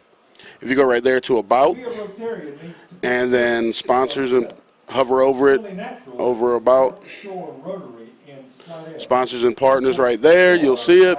And then from there, you'll see the different packages we have, all the way up to a situation where your business can get a nice commercial shot by Flying Ghost Productions, man. These guys do quality work. As you can see in front of your screen today, they do quality work. You see some of our sponsors there that are helping us out as we grow in our mission and what we do to service these guys and service the community. All your sponsorships are going to be year-long sponsors, so if you get on board now in March next year, they'll be circling around again. And that's what you need for any program to be successful. I want to talk a little bit about blood donation. That came up, so that's important. I volunteer at the Samaritan Center Food Bank in Old Mandeville. You've been there with some of your guys in the past, helping, doing whatever's needed. And we used to do a live TV stream show we did a couple times, and I do want to give you guys a shout-out that we had our perishable and non-perishable food donations, and they're about ready to start the second half, so we'll have to break away from that. But we'll talk much more during the course of the season. April 15th on the road to the Arkansas Punishers. Donations, sponsors, get to you. Yes, sir. All right, we're ready. Boy, that second half came up like right out of the dark, so we're ready for the second half kickoff. Cardinals, Val Schaff mentioned he's kicking off, going from left to right. So we're ready to, and we are starting the second half. So 14-6, Cardinals are leading the Punishers by a score of 14-6. There is a flag on the opening kickoff. So thanks for your time, Garen. Appreciate it. Go on the sidelines, do something important, and drum up support financially. You got it, Mike. Thank you for all you've done for the program over the years. You're welcome, buddy. All right, so we're ready to start the second half, and I guess Lance thought he would get some time off, and he did. He got to go out and chat. So Garen was talking about the sponsorships and how important they are, and without any successful organization, you got to have sponsorships, and so without the sponsorships, it just makes it that much tougher. But so if you're thinking about how to get involved, he's a good guy to call. Garen Narcisse, the executive director of the Bayou Lacombe Cardinals. So the Punishers try to cut into this 14-6 lead starting the third quarter. Ball sits at their 35-yard line. Robinson, snap. Little pitch over to the right side, breaking tackles, run. That's a good run, one of the better runs of the night. Lawrence Robinson on the tackle. Yep, Mr. Everything out of Franklinton. Hi. I think they won a championship, I want to say probably back in 2010. I think so, yeah. Something like that. Yeah. Under Shane Smith. And there's 2, 3, maybe 4 guys that played at Franklinton. Marcus Connolly, his brother, Colby. Second down, 5. So nice gain on first down over the right side, gain of 5. Makes it 2nd and 5. Ball at the far hash mark at that 40-yard line. So we got a solo Mr. Mike, the cameraman, doing a good job tonight. Spectacular job. Yeah. The Lone Ranger, I guess. Here's a pitch in the backfield. Good recovery by the defense, and that will go nowhere and is stopped for a loss. Thomas has been the bulk of their ball carrying for the Punishers. And that's Lawrence Etheridge on the tackle. Etheridge has had a good ball game. He has. We've mentioned his name a number of times. A new Cardinal, new to the team this year. Got to get some of that new blood to replace the old blood. 14-6, Cardinals turned it around in that second quarter after being kind of lackluster, not having a lot go right for them. Yeah, Etheridge wearing the jersey worn by the original Cardinal, Dontrell Gordon, who's over with the Crescent City Kings now. Oh, gee, he jumped ship, huh? Yeah. Well, going from one winning organization to another, so yeah, that's good class when you make those kind of moves. Robinson, the QB. Low snap. Ooh, he's going to be sacked. Good play. Is that Dorsey? That is. At the ankles, Dorsey's. No, it's 25. It's Trayvon Green. Trayvon Green. All the way back to the 27-yard line. So was Green on the tackle? Yeah, it was Green. 25, right? Fourth down, It's hard. It's a little hard to tell, but it looked like 25. That's a big loss. So the punter is going to be as tired as anybody after the end of this night. Trejo is ready and back to punt. Marcus Connerly, seen the end zone once tonight. He is back to receive the punt, stands at his own 40-yard line. So the Cardinals have been coming up hot and heavy up the middle, rushing the punter. High snap. And shield formation. Ooh, good hit. This ball will bound, takes a bad bounce if you're a Punisher fan, but a good one for the Cardinals, so it'll be another excellent field position. Cardinals the entire night have not had to have long drives at all. Smart move, though, by Raul on that one. Marcus Connolly he's got about 4 career punt returns for touchdowns. So he obviously kicked it away from the punt return coverage, and his coverage works out. So the ball is spotted at the 42-yard line at this near hash mark. Let's see if Phillip goes back to Pig a little bit more this half. Well, I think when he's had those 3 good runs, and then they got away from it a little bit. So, but Efferson's passing game, a little better communication with the receivers in the short game. They did have the long touchdown catch, which was the exception. Handoff right up the gut. I like it. Uh-oh. How tall would you say Griffin is? I would say he's maybe 5'2". Yeah. 5'3". And these plays don't look extravagant, or they look like they don't produce a lot of results. But over time, this game is a game of attrition. It wears that defensive unit down. Second down play. And not to mention, it keeps the clock running, keeps their offense off the field, or shortens the time that offense can actually, manage anything. So I do like that the OC is keeping the ball in Pig's hands. So the ball is spotted at the 45-yard line. Give Pig Griffin a gain of 3. 2nd and 7. Running backs to either side of Efferson. Snap.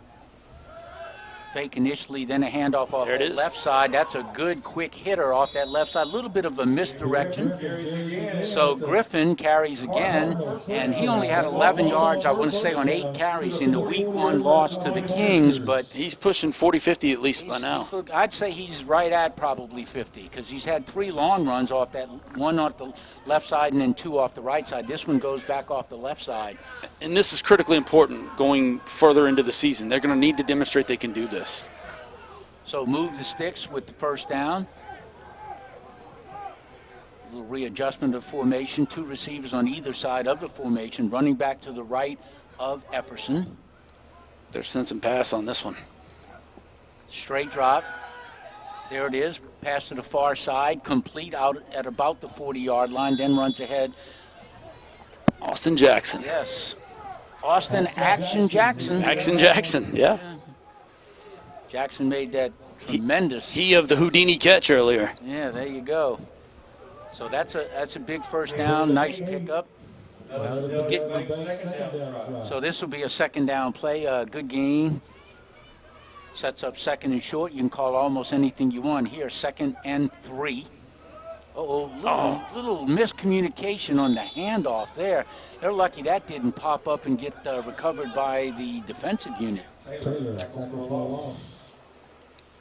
Probably 4-down territory, having said what the problems have been with the special teams of the Cardinals to this point. You know they'll get it corrected.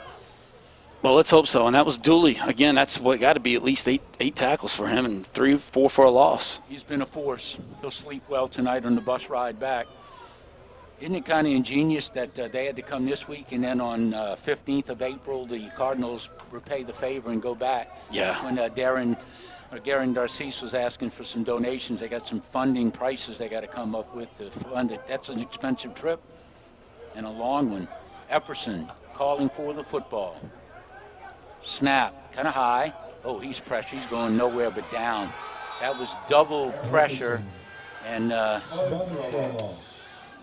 he went down in a heap.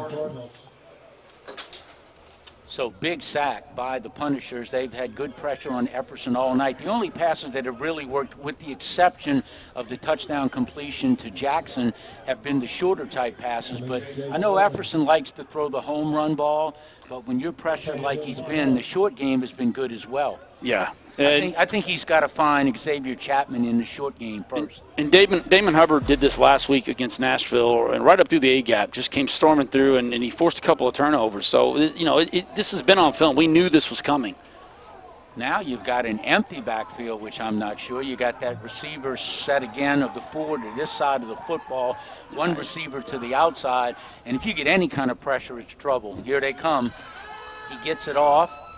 Behind the receiver, the ball is picked off and intercepted back to the 40, 45, 50. And he's inside to about the 35, 33-yard line. Intercepted. Yeah, that just looked like he was off target on that one. Couldn't tell if there was any miscommunication between Action Jackson and Jervius on that one, but that ball was definitely behind him. Got some dreadlocks on the far side of the field with the interception. I couldn't get the number, so I don't know who got the interception, but that's an ill-timed throw. But again, the pressure, when you have nobody in the backfield and there are two guys coming off the edge, he's worried about getting the ball released. Yeah. And I know he had to throw it quicker than he wanted to. Not sure who had the interception, but nonetheless, it's the Punishers football.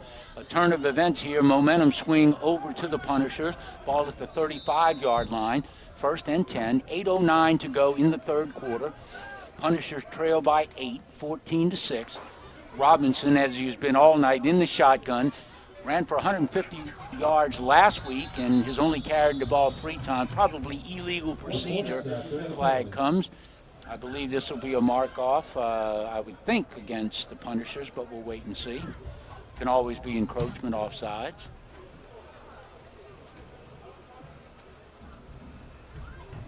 You'd think this would be a quick call, though, right? Now they're huddling up, the referee with 2 of his officials, a line judge, and I don't know, you might not be discussing dinner because it's already 9:45, and you might not find too many places open other than fast food. I want to go back to the Cardinals offense, too. One of the things that they have incorporated for this year was a screen game, which has historically not been a part of the Cardinal playbook. So we're having a lot of trouble. They're having a lot of trouble running that tonight simply because of that, again, that offensive line issue. To run a screen requires a lot of synchronization, and they're unable to do it with the skeleton crew that they have out there.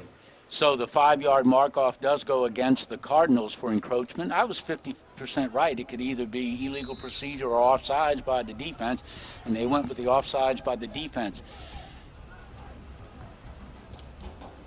Robinson in the shotgun formation, a little tighter formation than we'd seen for most of the game. 1 running back, snap, handoff to the left, trying to cut it inside. There's good defensive pressure there along the right side of the defensive side for the Cardinals. Tremaine Hopkins. Thomas has been their ball carrier tonight. I'm surprised the quarterback hasn't carried the ball more since he ran for 150 in their opening win.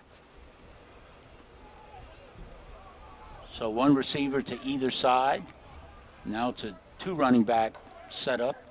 1 running back directly behind the quarterback Robinson, 1 on the wing here on the left side.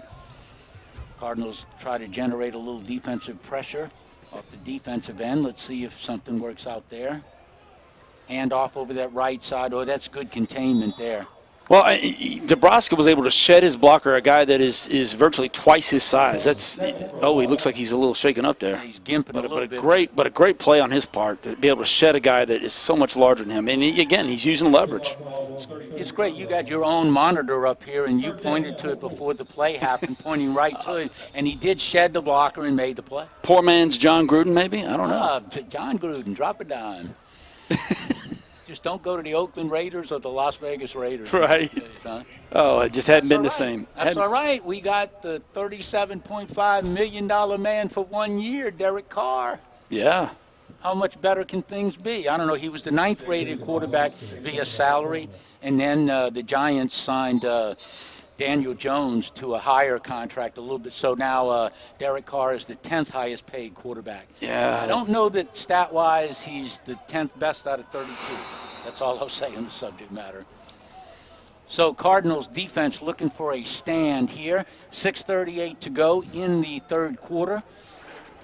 Punishers trying to cut into this 14-6 lead. Robinson, starting quarterback for the Punishers, has only called his name 3 times, I believe, tonight on the ground and hasn't gained much yardage, running 2 of them right up the gut. Snap. Fake. Slant. Inside. Ball is tipped.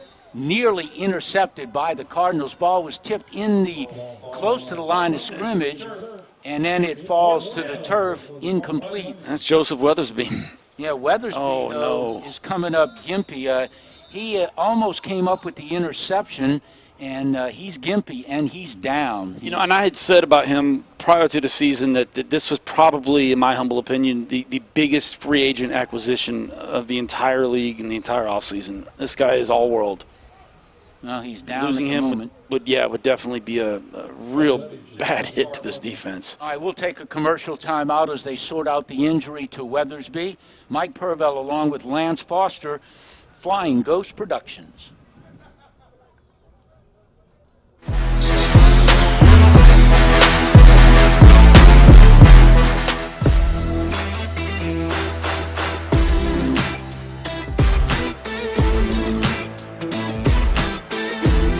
It's just a wonderful thing for the town of Greensboro. You know, they love to run the ball and like to do those other quick hit passes. Just play your game and be the best that you could be.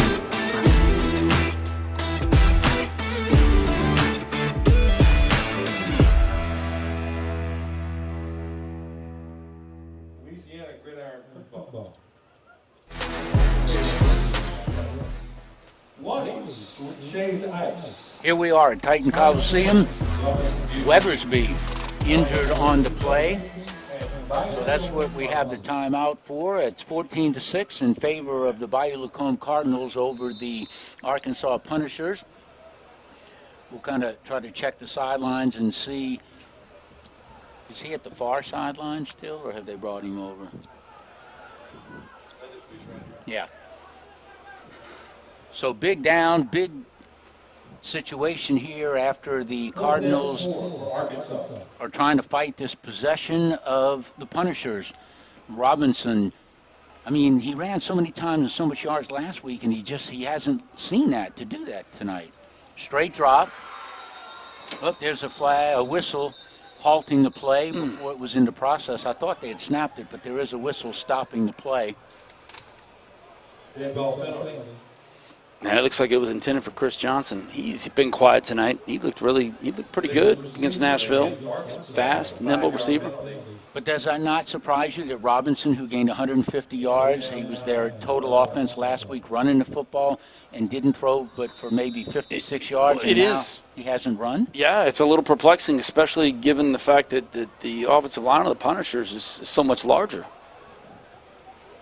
But, you know, what I noticed on film looking at him is that he's not very fleet of foot. In other words, he's not very fast, but he does pick his spots wisely. And I think that's the instinctive runner, not so much the physically gifted runner. Yeah.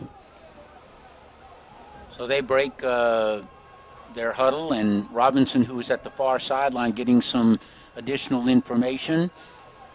5:20 clock running in the third quarter. Robinson gets a snap. Now he's rolling right to left, stops. Pressured, steps up, runs out of a tackle. He's still going to be dropped. Ball is on the ground. Ball is turf, and the Cardinals are saying they have it, but does not look like that's been the call. Or is it? Yes, it is.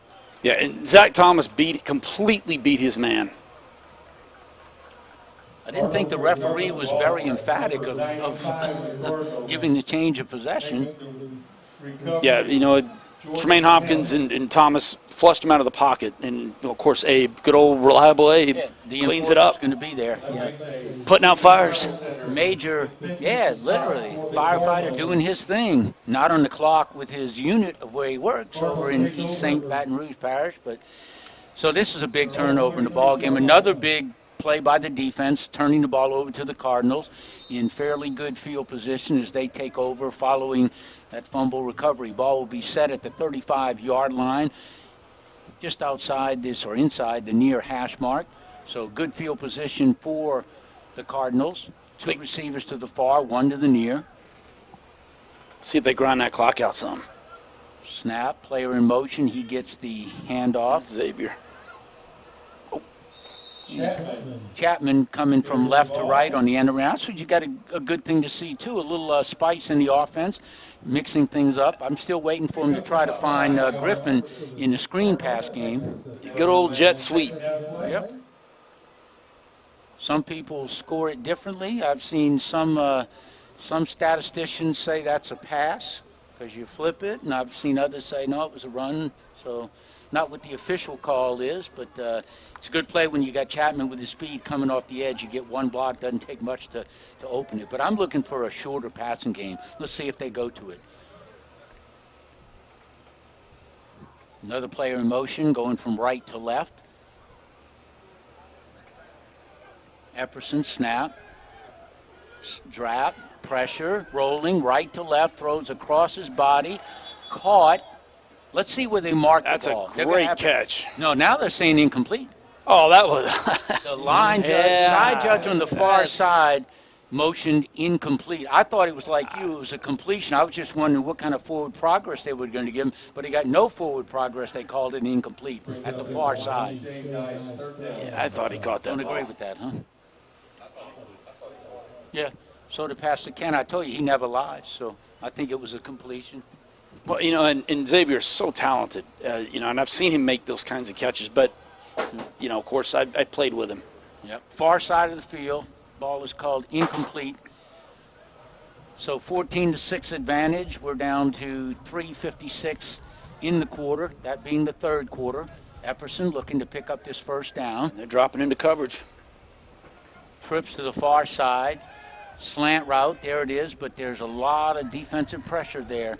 I like the call, and they defend that extremely well. You know, the irony of that is, if you saw when that play first developed, if they would have been running a draw play, Pig had real estate well in excess of a first down. It's a timing issue that, you know, they didn't call it, didn't happen. When you put three receivers to one side of the field and you call a play there, the defense is shading that play. So I like something off the back end, either hitting somebody out of the backfield or a quick pitch. Fake that toss to the left and then pitch it to Pig and let him try to use his speed to get outside. Well, let's see a little bit more urgency here. I don't think we have enough guys in the field. We've got 9, 10. There he comes. There comes 11. They've got to get this fixed. They've done that the entire game, so I'd have thought they'd have worked on that.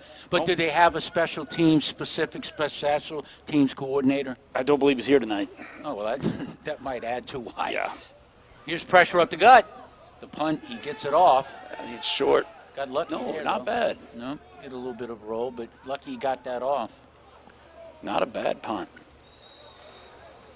But I think every special teams, be it field goal, be it punt, somebody's been late getting out there. You know, but I think what you just saw there, even though the special teams units, especially in semi-pro football, are not highly regarded or considered, a real growing occurrence right there for Jay Coleman. He recognized the rush in one step that got it out of there, prevented a turnover, or at least a dramatic paradigm shift in field position. So good job on Jay's part to be aware and get that ball out of there. I don't think I've used, to compliment you, I don't think I've used the word paradigm in 25 years.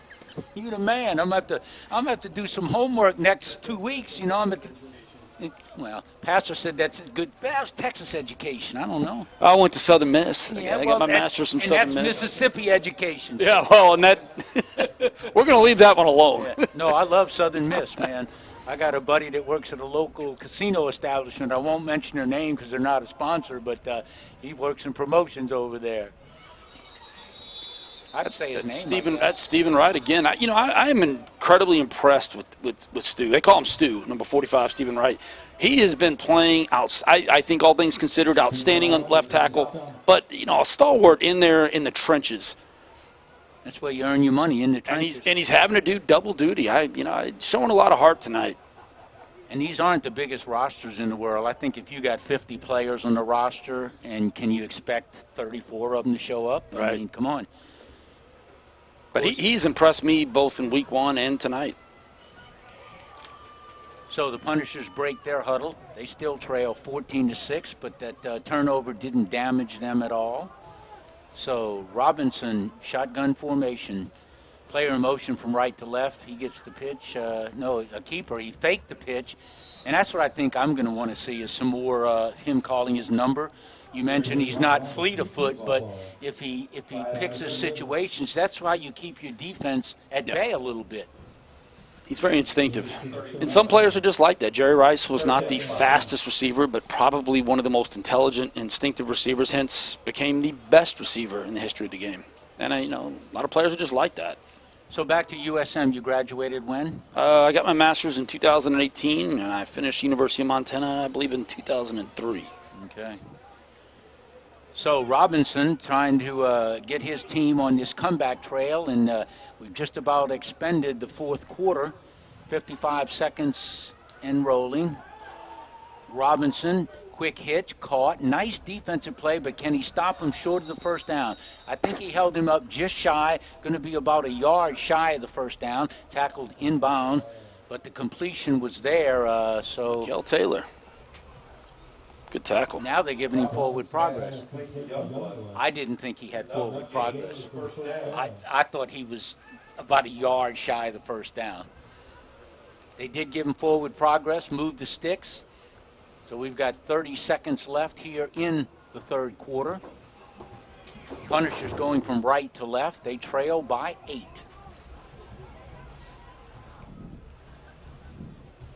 See what the call is here after the new set of downs. Move the sticks. Being pressured in the backfield, running away, and now hit late. That's a legal pass. That's a legal pass. Oh, they're throwing a flag. Yep. Flag came from here. They did not cross the line of scrimmage. See what the discussion with the commercial with the Cardinals is. It's 14-6. 8 seconds left in the third quarter. This is a game that's been a lot closer than I thought it would be at the onset, as far as the traveling and the late start. And I think the traveling and the thinness and the lack of depth at the offensive line has kind of balanced things out a little bit. The thinness of the offensive line has balanced. Yeah, I'm trying to make these guys a little lighter tonight. You are on a roll, man. You are on a roll. I'm trying to make these guys a little lighter tonight. Now, that pass right there looked a little unorthodox, but that's actually legal. It's just got to cross the line of scrimmage, if I'm not mistaken. Well, the officials are still chatting. Now the referee's going to make the call. Well, I've seen old Brett Favre do that a few times. I think he's trying to sell this call to the Cardinals coaching sideline, because he's having a dialogue with them. Yeah, they picked it up. Yeah, exactly as I said. That's the worst play in football, though, when you throw a flag and you pick it up and you wave it off. Let's just wave it off. This game probably has more rules than any other major sport. Some a little bit more prevalent than others. So we're going to replay first down, 1st and 10, ball on the 36-yard line at the near hash mark. Punishers, 8 seconds remaining here in the third. Big drive of the ball game for the Punishers, trying to cut into this 8-point lead. 1 possession down, a touchdown and a 2-point successful conversion would knot it up. Crowd's getting into it tonight. Yeah. Snap. Oh, that was ugly. I didn't hear a whistle, so the ball was either snapped early and snapped poorly, or what's the call here? Looks like our favorite fireman back there wreaking havoc in the backfield. Did Abe get in there? Come on, let's go. Make it go. So let's see what. I didn't hear a whistle stop it, but the snap looked bad. But it's just going to be a blown-up play, maybe, as you said, by the enforcer, Abe Dawson. That's the end of the quarter, as they'll change fields. We got 1 quarter to go here on a Saturday night here at Lakeshore Titan Coliseum. The Bayou Lacombe Cardinals 14, the Arkansas Punishers 6. Mike Purbell along with Lance Foster. And we're bringing you tonight's action courtesy of Flying Ghost Productions.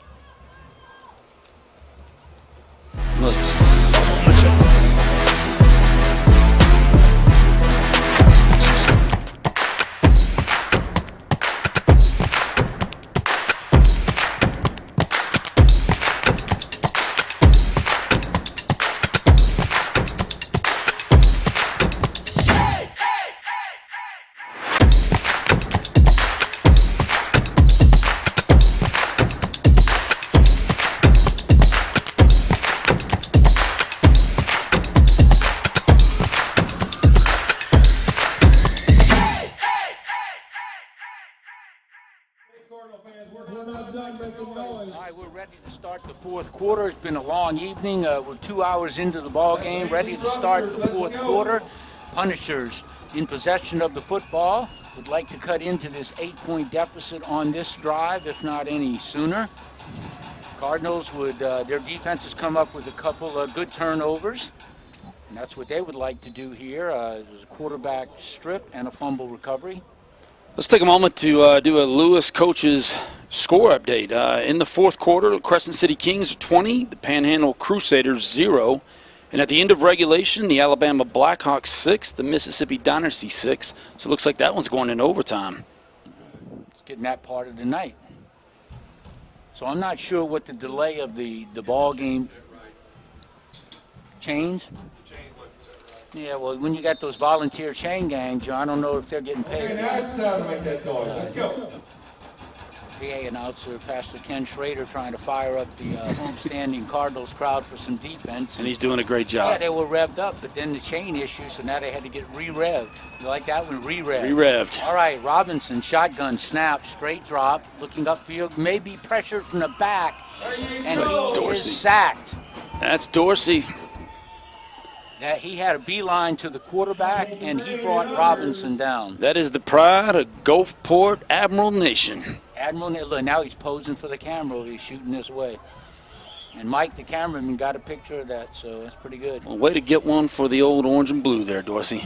It was like the quarterback Robinson was rolling, trying to roll. I don't know that he knew he was as close as he was, but he wasn't going to run away from Dorsey, no doubt. So I'm gonna go out and be a little prophetic here. Let's see if this punt gets off. Marcus gets it. He's going to house this thing. House it, All right, take it to the house. Let's so see Marcus if hold me to it. Connerly of Franklinton High, the Demon fame. He's back at about his own 35.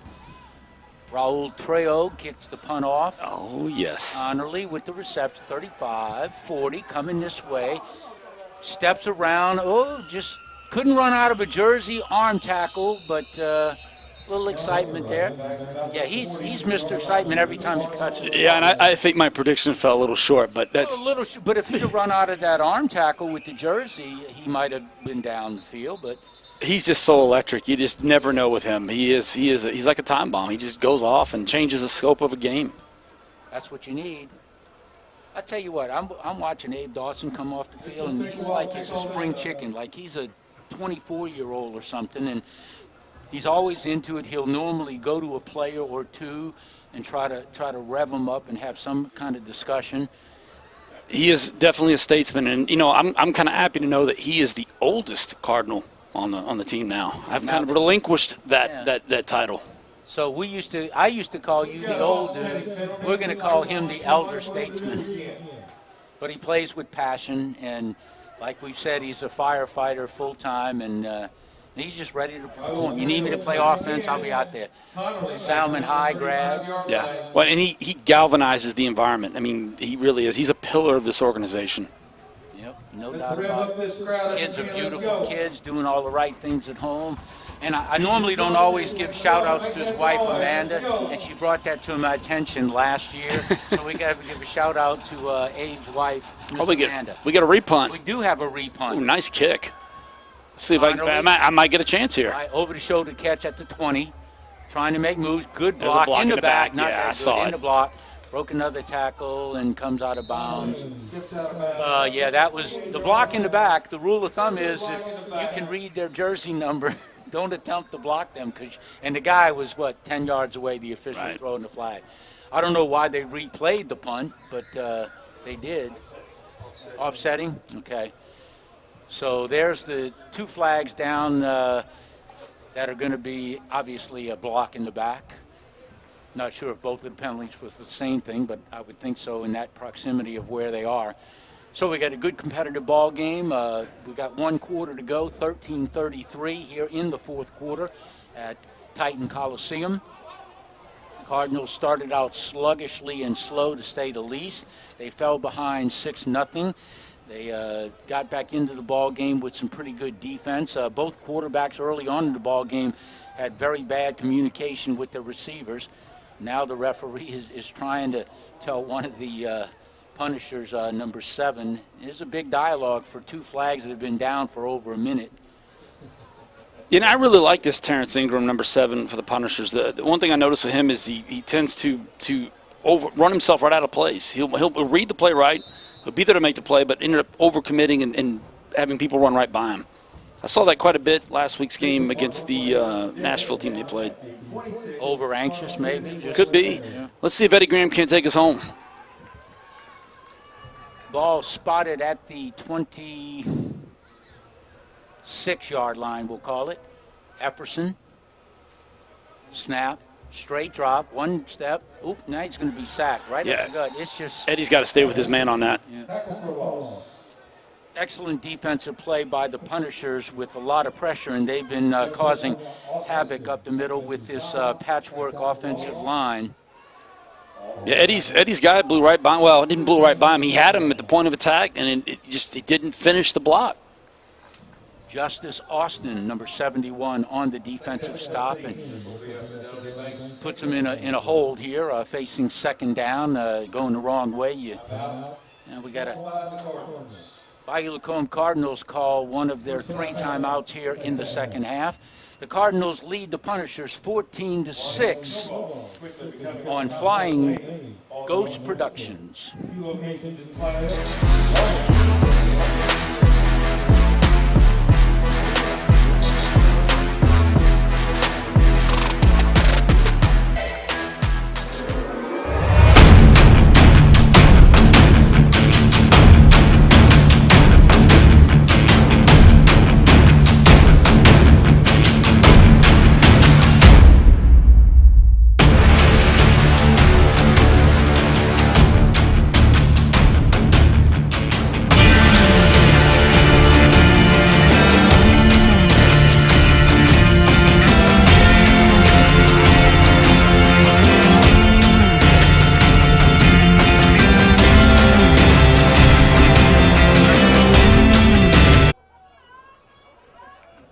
We're back. 12:54 remaining in tonight's ball game. 14-6 in favor of the Bayou Lacombe Cardinals. Drop back Efferson.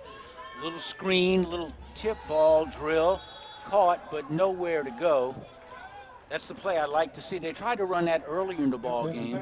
That was Pig Griffin on the receiving end.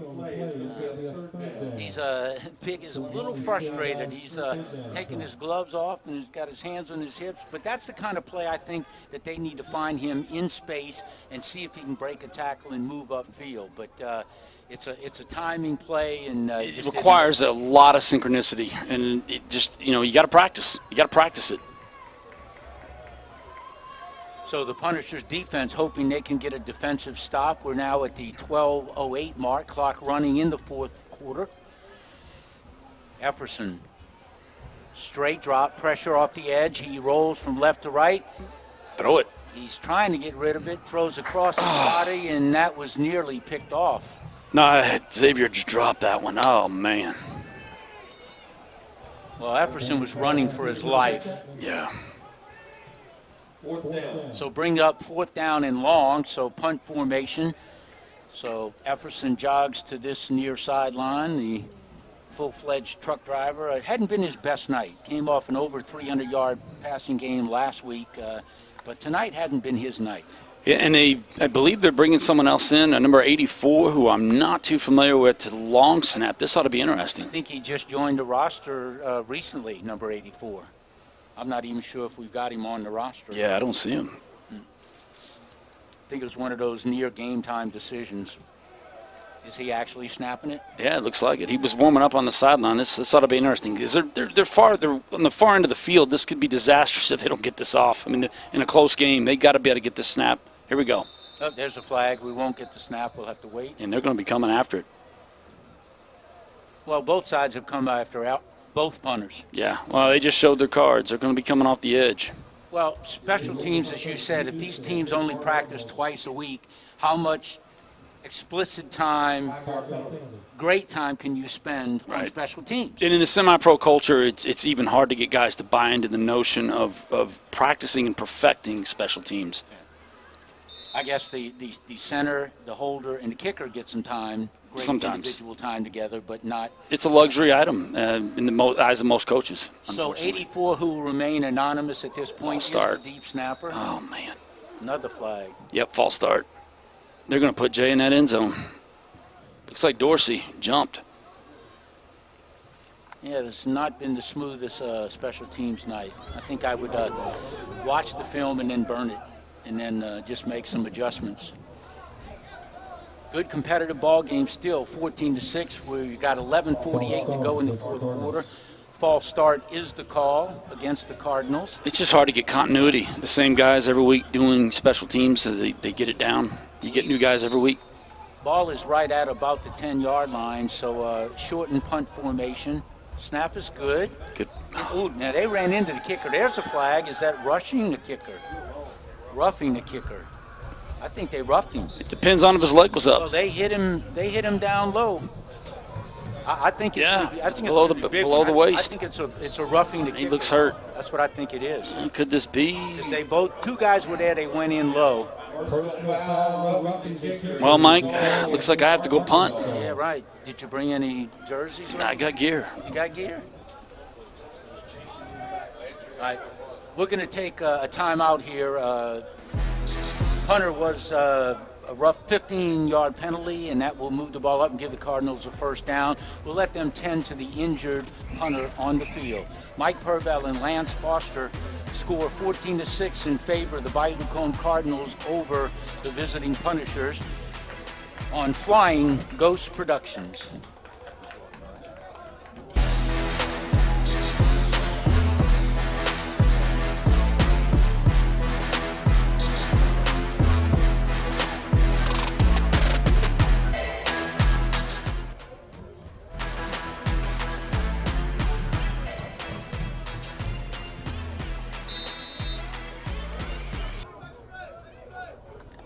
Result of the penalty gives the Cardinals a first down. Who set it down? It's a walk-on first down.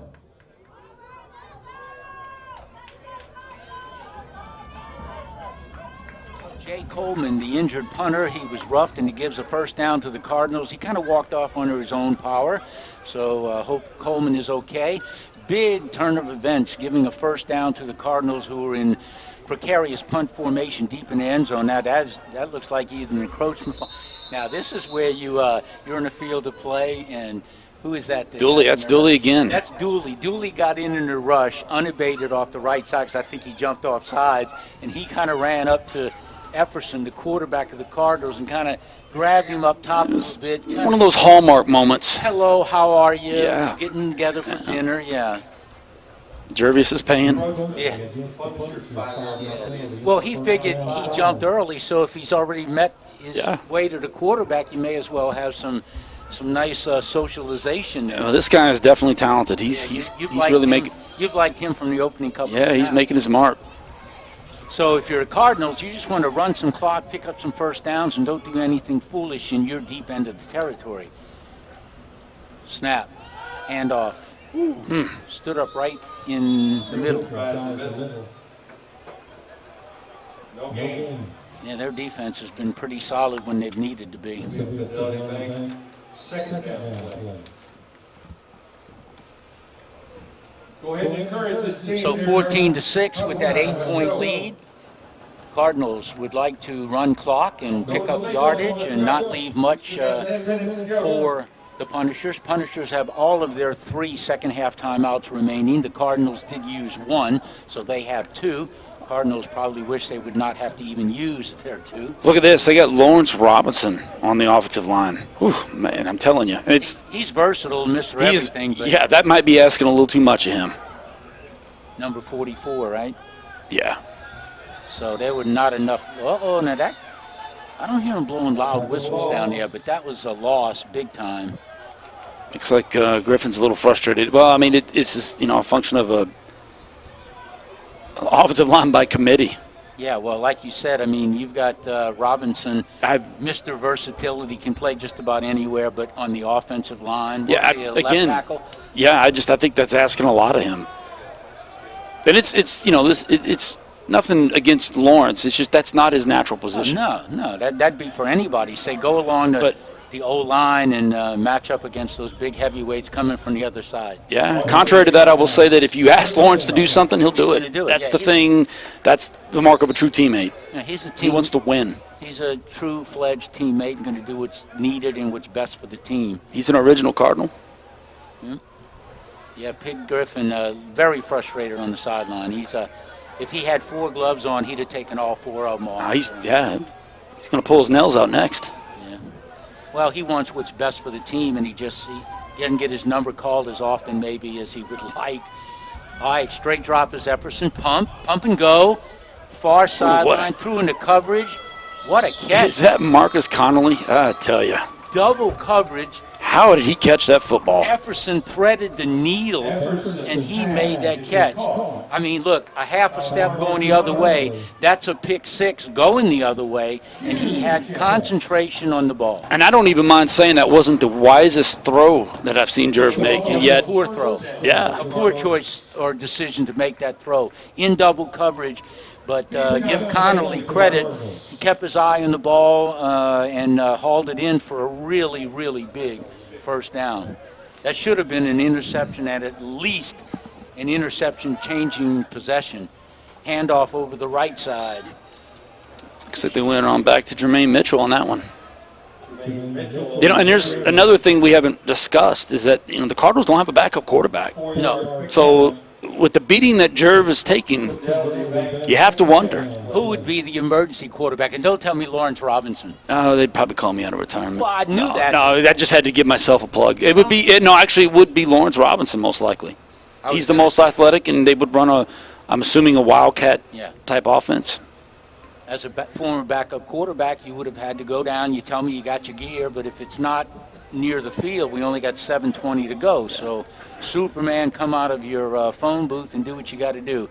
Efferson needs to stay healthy, trying to run more clock, 7:10. Clock running here in the final quarter. One running back to the left of Efferson. Snap. Pressure again. Steps up, complete in the middle of the field, breaks a tackle to the 40. 40, that's a touchdown. 30, that's a touchdown. Maybe got speed to get inside. And Xavier scores. Xavier Chapman. You give Xavier Chapman a step or two. He's got a nose for the end zone. He made the first tackler miss. And what a completion and what a touch. He's called the X Factor. He's called the X-Man. You just call him Mr. Xavier. I just call him X-Teammate. X-Teammate. There you go. I like that as well. That'll work. No, I don't like that. Sounds a little too negative. We're still like to stay close to the organization. But, yeah, he's a phenomenal player. But looks like we're going to actually get a kick again. You think so, huh? But that let's see if we can get it right. A big-time game changer, but a 54-yarder and only about 16 was on the pass. So Val Schaff, he's got to get one tonight. Yeah, this needs a boost of confidence for special teams, snapper, holder, and place kicker. Pig's got to come off on that corner. He's got to back up a little bit. Oh, the shorter man. Of course. Why is that not? Status quo. Yep, now step off the line. Yep, Pig, you got to get a yard back, buddy. Yeah, because he can get overrun. He got it. He got it. Extra point attempt is up and is good. And Lance Foster, the former place kicker for the Bayou Lacombe Cardinals, is semi out of his seat. One for the kickers. Hands and fists raised to the skies. One for the kicker. Hail Val. Hail Val, hail the kickers. 21-6. Extra point tacked on by Val Schaff, protege of our own Lance Foster. 21-6. Football here at Titan Coliseum, Flying Ghost Productions. Huh?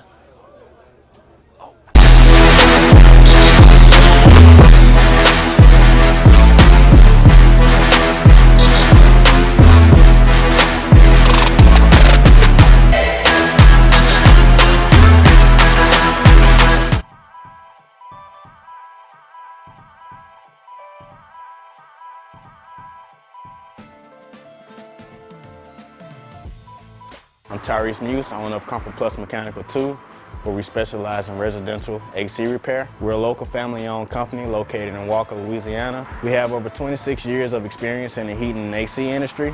We pride ourselves on being reliable, providing high-quality service, and having an experienced workforce. If you have any AC residential needs, contact us. Saturday night football here at Titan Coliseum in the PDFL. 6:45 to go. Cardinals, big score there. 54 yards from Efferson to the X Factor, the X-Man, Xavier Chapman.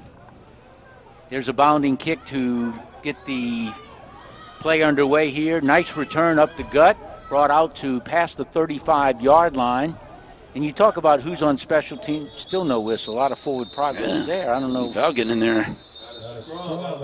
That was pretty interesting that they let it go that long. I didn't see that much forward progress. But you look at the guys that are on special teams.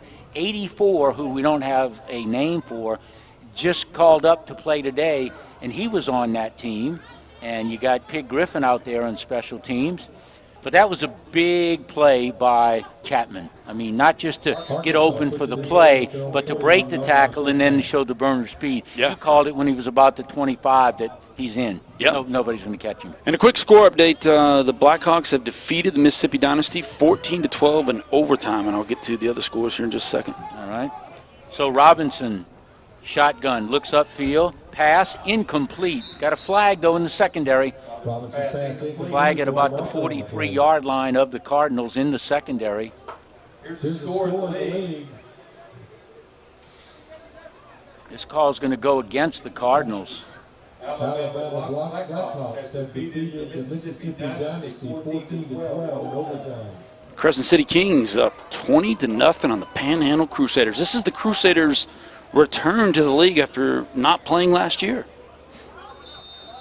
So Will has brought his team back, and this will be, looks like they're going to 0-2, which is kind of shocking. They've always been a tough rival of the Cardinals. Kind of a middle of the road there. Yeah, but a good team. So 21-6 lead by the Cardinals. Robinson looking downfield. Boy, he got that one off just in time. There's old Admiral Nation wreaking havoc back there. So we're down to 6 minutes left. This is a must score on this possession for the Punishers. And if you're the secondary of the Cardinals, you just need to play off a little loose and, give up a lot of stuff in front of you, but nothing behind you, over you. One on the score quickly, Walton County 30, Crescent City Rampage 6 in the fourth quarter. 21-6 here, 6 minutes remaining. Robinson snap, straight drop, going deep for the home run ball. Threw into double coverage. What I see about the two quarterbacks tonight, when they decide they're going deep, I don't care if it's double coverage, triple coverage, but that tells me that somebody else underneath has to be open. Yeah. They're launching these throws into double and triple coverage and just falling incomplete.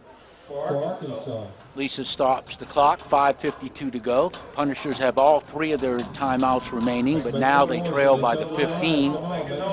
Yeah, and they're predictable at this point. I mean, down 21-6. Yeah. They don't have time to run the football anymore. They're going to have to throw. Or use the quarterback rolling out in his legs or something. But, yeah, I'm not saying they shouldn't be throwing it, but I just wouldn't be throwing that deep all the time into coverage. There's a handoff right up the middle. Good discipline by the interior line of the Cardinals. Oh, wait, we got a fumble.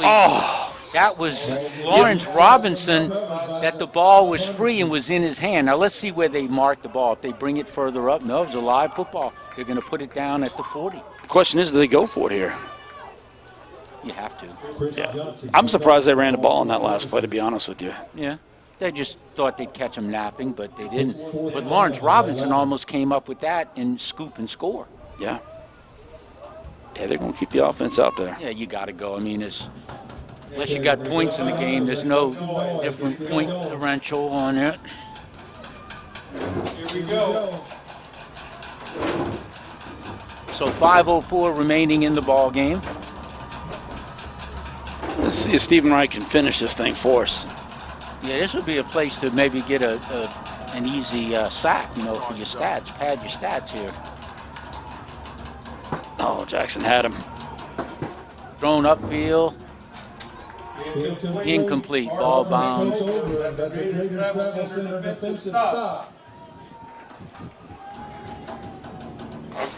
Yeah, they had no alternative but to go there. 4:43 left in the ball game. It doesn't really matter if you lose by 15 or lose by anything higher at this point.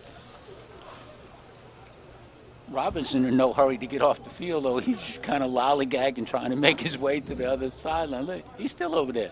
He's at midfield, going the other way. A lot of those guys that were just on the defensive line or staying out there on the offensive line, man, they got to be tired. Oh, yeah, no doubt about it. So here you definitely just run clock. You got 4:43 to take off the clock. Yeah, I haven't seen Viking come off the field all night. No, he's trying to shed some of that 360. Oh, there goes Epperson, home run ball to Chapman. Oh, geez. Don't like the call.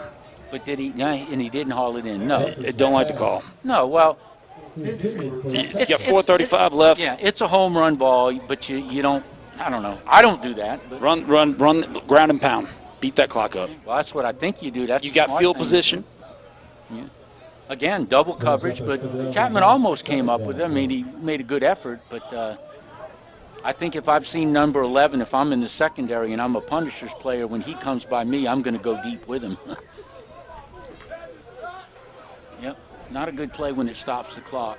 When you get deep into the season and you're not able to control the clock by the ground, but using the ground game, against especially some of the more elite teams, it'll come back. You struggle. Yeah, if your passing game is not on, you struggle. You get beaten. So Chapman goes in motion from left to right, give us 3 receivers to the far side. Jefferson to take the snap. Another pass play. Interesting. Goes to the far side of the field. That's caught and flung out of bounds. Near first down yardage. Depends on where the spot is. Yeah, he's going to keep the clock running. Yeah.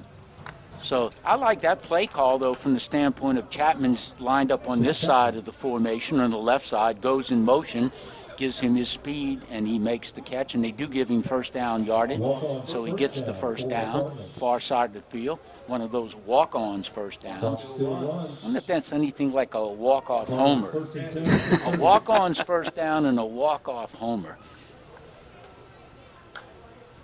Ball at the 30-yard line, far hash mark. So you and I both thought they were going to run the clock, and they've thrown 2 consecutive pass plays, but they did pick up a first down. So Big Griffin, Jeremy Griffin, still in there. He'd like to get another quick hitter off the left or right tackle. What do you think? Yeah, well, they're playing off the ball, so this would be the time. What I mean, yeah. Well, he went up the middle, but cut outside, breaks the first tackle, gets ahead for positive yardage. We'll call that a Kate's digital marking 6-yard run. All right. Take that. And if you got digital in anything, it's good. Yeah. Well, now we're moving to AI, I guess. That's the new thing. So 3:22, clock is rolling. Pig Griffin gets good yardage off the right side. Punishers defense got to be tired about now, I would think, but they'll sleep on the bus ride home. Shotgun, Efferson. Hadn't had his best game, but he's come up with a couple good deep passes. Ooh, boy, Zach really put a hit on that guy. So Efferson, that's a heady move. You know, you don't need at this point to fight for 2 or 3 yards. Just go down to the turf, take that knee, and come back for another day.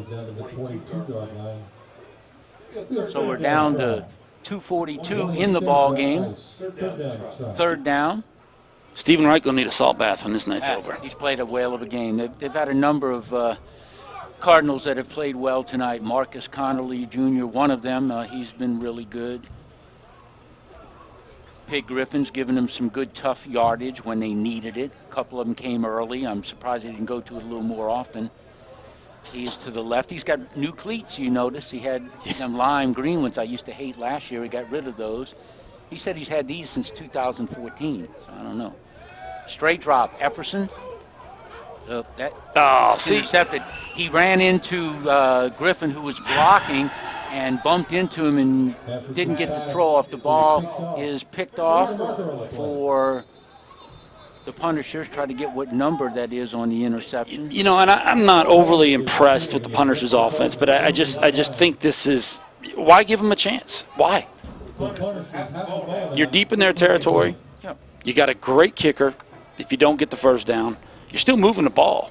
I just don't understand it. Well, it doesn't make past common sense test. Yeah, opinions vary, I realize, but I don't know where the logic is in that decision making. Well, the ball was deflected as Efferson tried to step up in the pocket. The rush was such that I think Pig Griffin and he kind of bumped into each other, and the ball just flailed out and was picked off, giving the ball back to the Punishers. Now, granted, they only have 157. They do have all 3 of their timeouts remaining, so that might be something to keep an eye on. But they got to go, and they got to go quick. Ball on the 45-yard line of the Punishers. Need a quick hitter of some sort. Keeper off the left side. Is that a backup quarterback? Yeah, it looks like it. Number 11? Yep. First time we've seen him tonight. Number 11 comes in for the Punishers. It's like Jalen Davis. Yep, listed as a wide receiver and a cornerback. Picks up 6. First play from scrimmage for the Punishers. They're going to have to move quickly. So the backup quarterback in now, clock running 128. You know, I was talking about Robinson going off slow at the end of the 4th down. I wonder if he got hit or something. Here's pressure. Ooh, talk about getting hit. Oh, that's a flag. Yeah, the defensive pressure hit him up around his face guard helmet, so that's going to be a roughing the passer. Yeah, it's Jacob Dabrowski, yeah. That's a rough 21. If you're the backup quarterback, don't even think you're going to play, and you come in, that's a tough way to be greeted on your second play of the ball. I think Jeremy Griffin must have given his shoes to Joseph Weathersby. He's got the neons for you. I saw that. No. Yeah, he's awesome, though. He's allowed. Yeah, and he's had a good ball game. Yeah. They haven't called his name, though, since he was injured at the far side, have we? That means that they are not throwing his way. Yeah, okay. Sometimes no action is really the mark of a good cornerback. So 21-6 is the score. We've got 1:15 left. Still those 3 timeouts on the board for the Punishers, and I'm sure they'll start using them when they need them. You can't take them home, can't put them in the locker room. But they need a score quick. Ball inside the 35-yard line, call it the 34. Going from left to right are the Punishers. Now the quarterback comes out here to get a play call or something to change. The backup quarterback, he got that from the wide receiver on the far side of the field. Is this going to be a timeout, I would assume? Have you ever seen that? Backup quarterback come into the game, 3rd play, and he runs out to his farthest wide receiver on the right side, like, what play we got? Yeah, well, is this one coming to you? They probably have. He's probably not had a lot of reps in practice. Yeah, okay. But I would think somebody on the offensive line, your center or something, turn it, go up by him. And all right, so we're going to stay right here since we only got the 1:15 left. I'm assuming this is going to be a short timeout. Punishers still in the ball game. I mean, big scheme of things, 21-6. But if they can score quickly here, and then who knows on a onside kick or get the ball back. I know I'm reaching for the stars. They still have the 2 timeouts. We're going to do a silver slipper player of the game tonight. I guess we could. Yeah. Think about who you want to pick. Okay. I've got my pick. I figured you would. So 1:15 left in tonight's ball game. Backup quarterback for the Punishers. I don't know if he's pressed into action or not, but he's there. Got greeted to the game, though, by a 15-yard roughing the quarterback call. Oh, man. Slant route, a little high. And boy, I tell you what, if the defense was a half a step closer, that's how you lay your wide receiver out to dry. Somebody better call Rex Grossman, because I think that's who we saw throwing that ball. Rex Grossman, boy, that's a blast from the pit. Yeah, University of Florida. Yes. Well, they always said the bad Rex, the good Rex. To me, he threw like a T-Rex. There you go. Yeah. I know what I can look forward to in our future weeks of calling these games. Now I'm going to have to come prepared. So 1:10 on the stoppage of the clock of the incompleted pass. Trips to this near side. Ball at the 34-yard line of the Cardinals. Punishers trying to punish the defense and see what they can get. Straight drop by the backup. Now he's going to run this ball. You need to get out of bounds. He's past the line of scrimmage. Yeah, they got it. The ball was nearly picked inside the end zone for the Cardinals, but the flag is out there, and he was well over the line of scrimmage. So the flag is at this near side of the field on about the 30-yard line. So we're down to a minute left.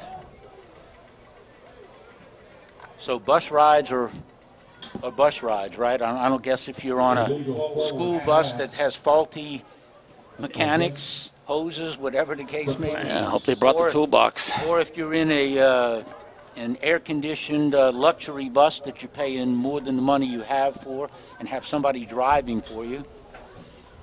But if they do get stuck here, they should stay at the Silver Slipper. Another plug. Oh, look at you. At the Silver Slipper. That's where they should stay. Or let Lakeshore open up the field house and say, yeah, spend the night, all the water you can drink. Okay, y'all make some noise.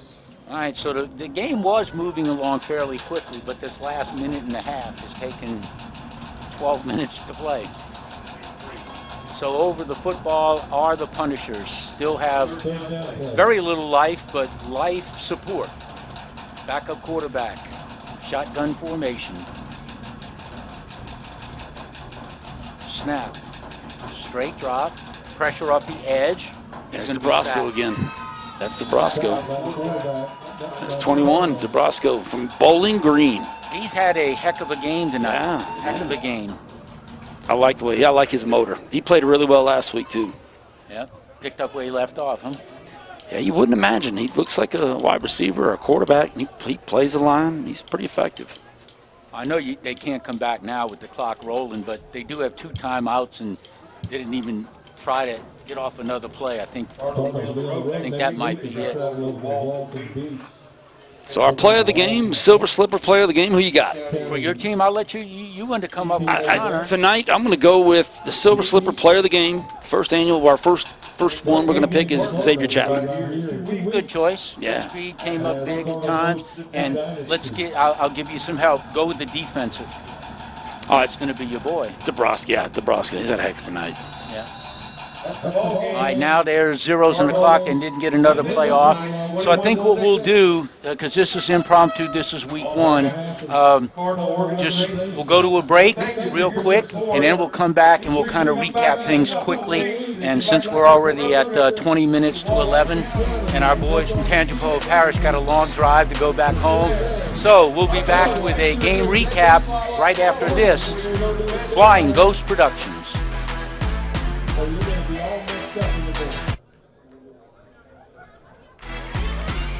Congratulations to the Cardinals tonight with a 21-6 win over the Arkansas Punishers. Next home game, 2 weeks from tonight, against the Mississippi Dynasty.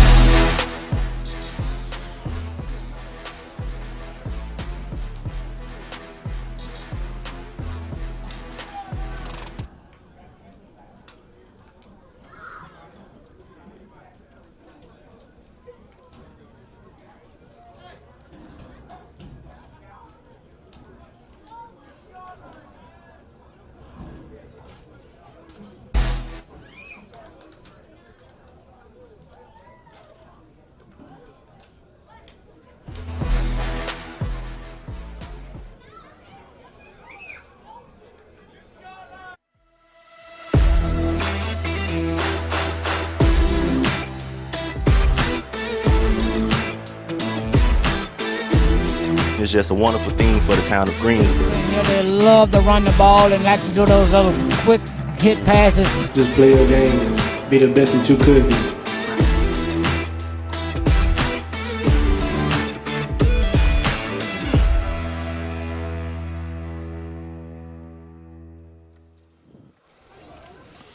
Well, we're going to recap tonight's ball game. It ends up being a 21-6 final in favor of the home-standing Bayou Lacombe Cardinals as they hold off the travel-weary Arkansas Punishers by a score of 21-6. Their home season opener here, the Cardinals moved to 1-1 on the year, and the Arkansas Punishers even their mark at 1-1. And this is what you like to see at the end of a ball game. You have both teams kneeling and in prayer. And that's a word for Pastor Ken Schrader to head out, the pastor over at Sweetwater Church in Abita Springs. So the Cardinals did what they needed to do, but a slow, sluggish start for them to come out the way they did. Yeah, definitely. And, you can't say enough about the heart of this team tonight, despite some of the limitations of the offense with the offensive line being as thin as it was. But we talked about this earlier in the game that they really needed to set the tone and establish the running game. And although it wasn't quite the performance that I had hoped for and that I thought they were capable of, I thought it was pretty good. It's a great starting point because, for example, Pitt Griffin's been with this team for 3 years, and his best season was, I think, 250 yards in 2021.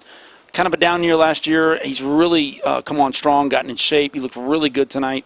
Ran with a lot of physicality that we have not seen of late from him. So, I think things are looking up. We get this offensive line fixed. I think this team has got a lot of potential. So special teams, I think they're going to have to pay some attention to that. Almost on every special teams opportunity, be it the botched field goal attempt early in the ball game, the extra points, the punting. Somebody was always late rushing out to get into that special teams formation. You've got to think plays and possessions ahead. You've got to be able to somebody on the sideline, be it a general manager, be it a trainer, somebody's got to go, punt team ready, Yeah. field goal team be ready, who's got the snap, who's doing what. Because until you do that, we talked about it, they don't practice enough special teams because you just don't have the time. They practice twice a week.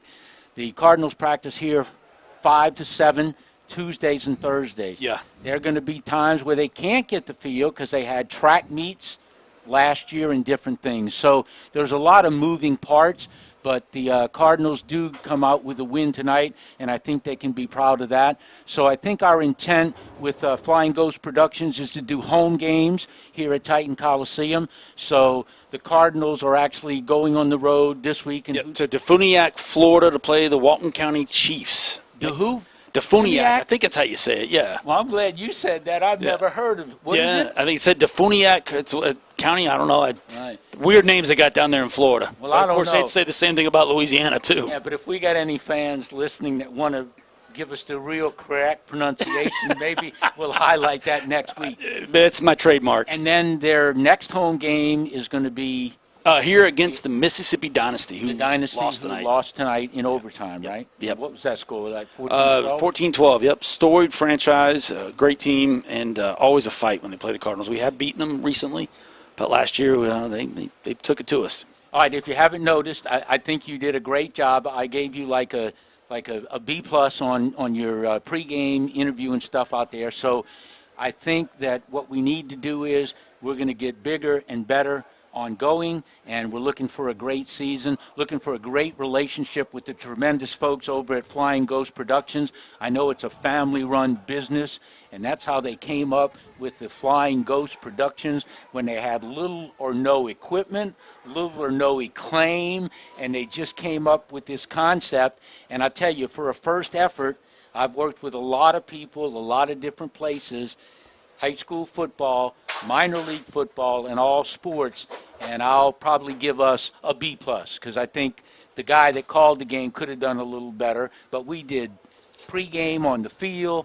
We had halftime guys. We tried to do our best, but if anybody out there viewing, listening, we will only continue to get bigger and better. We're going to try to grow this thing the best way we can. So our final tonight, 21-6 in favor of the Bayou Lacombe Cardinals over the visiting Arkansas Punishers. And we hope that they have a safe, electrically good bus trip back home. And the Cardinals will return the favor on the 15th of April as they head to be the road team playing in Arkansas. So thanks to Lance Foster, did a good effort first time around tonight. Thanks to our cameraman Mike, and thanks to Fagan Davis III hitting all those buttons at the right time, making us look and sound good. So that'll be it. 21-6 in favor of the Bayou Lacombe Cardinals over the Arkansas Punishers here at Titan Coliseum on Flying Ghost Productions.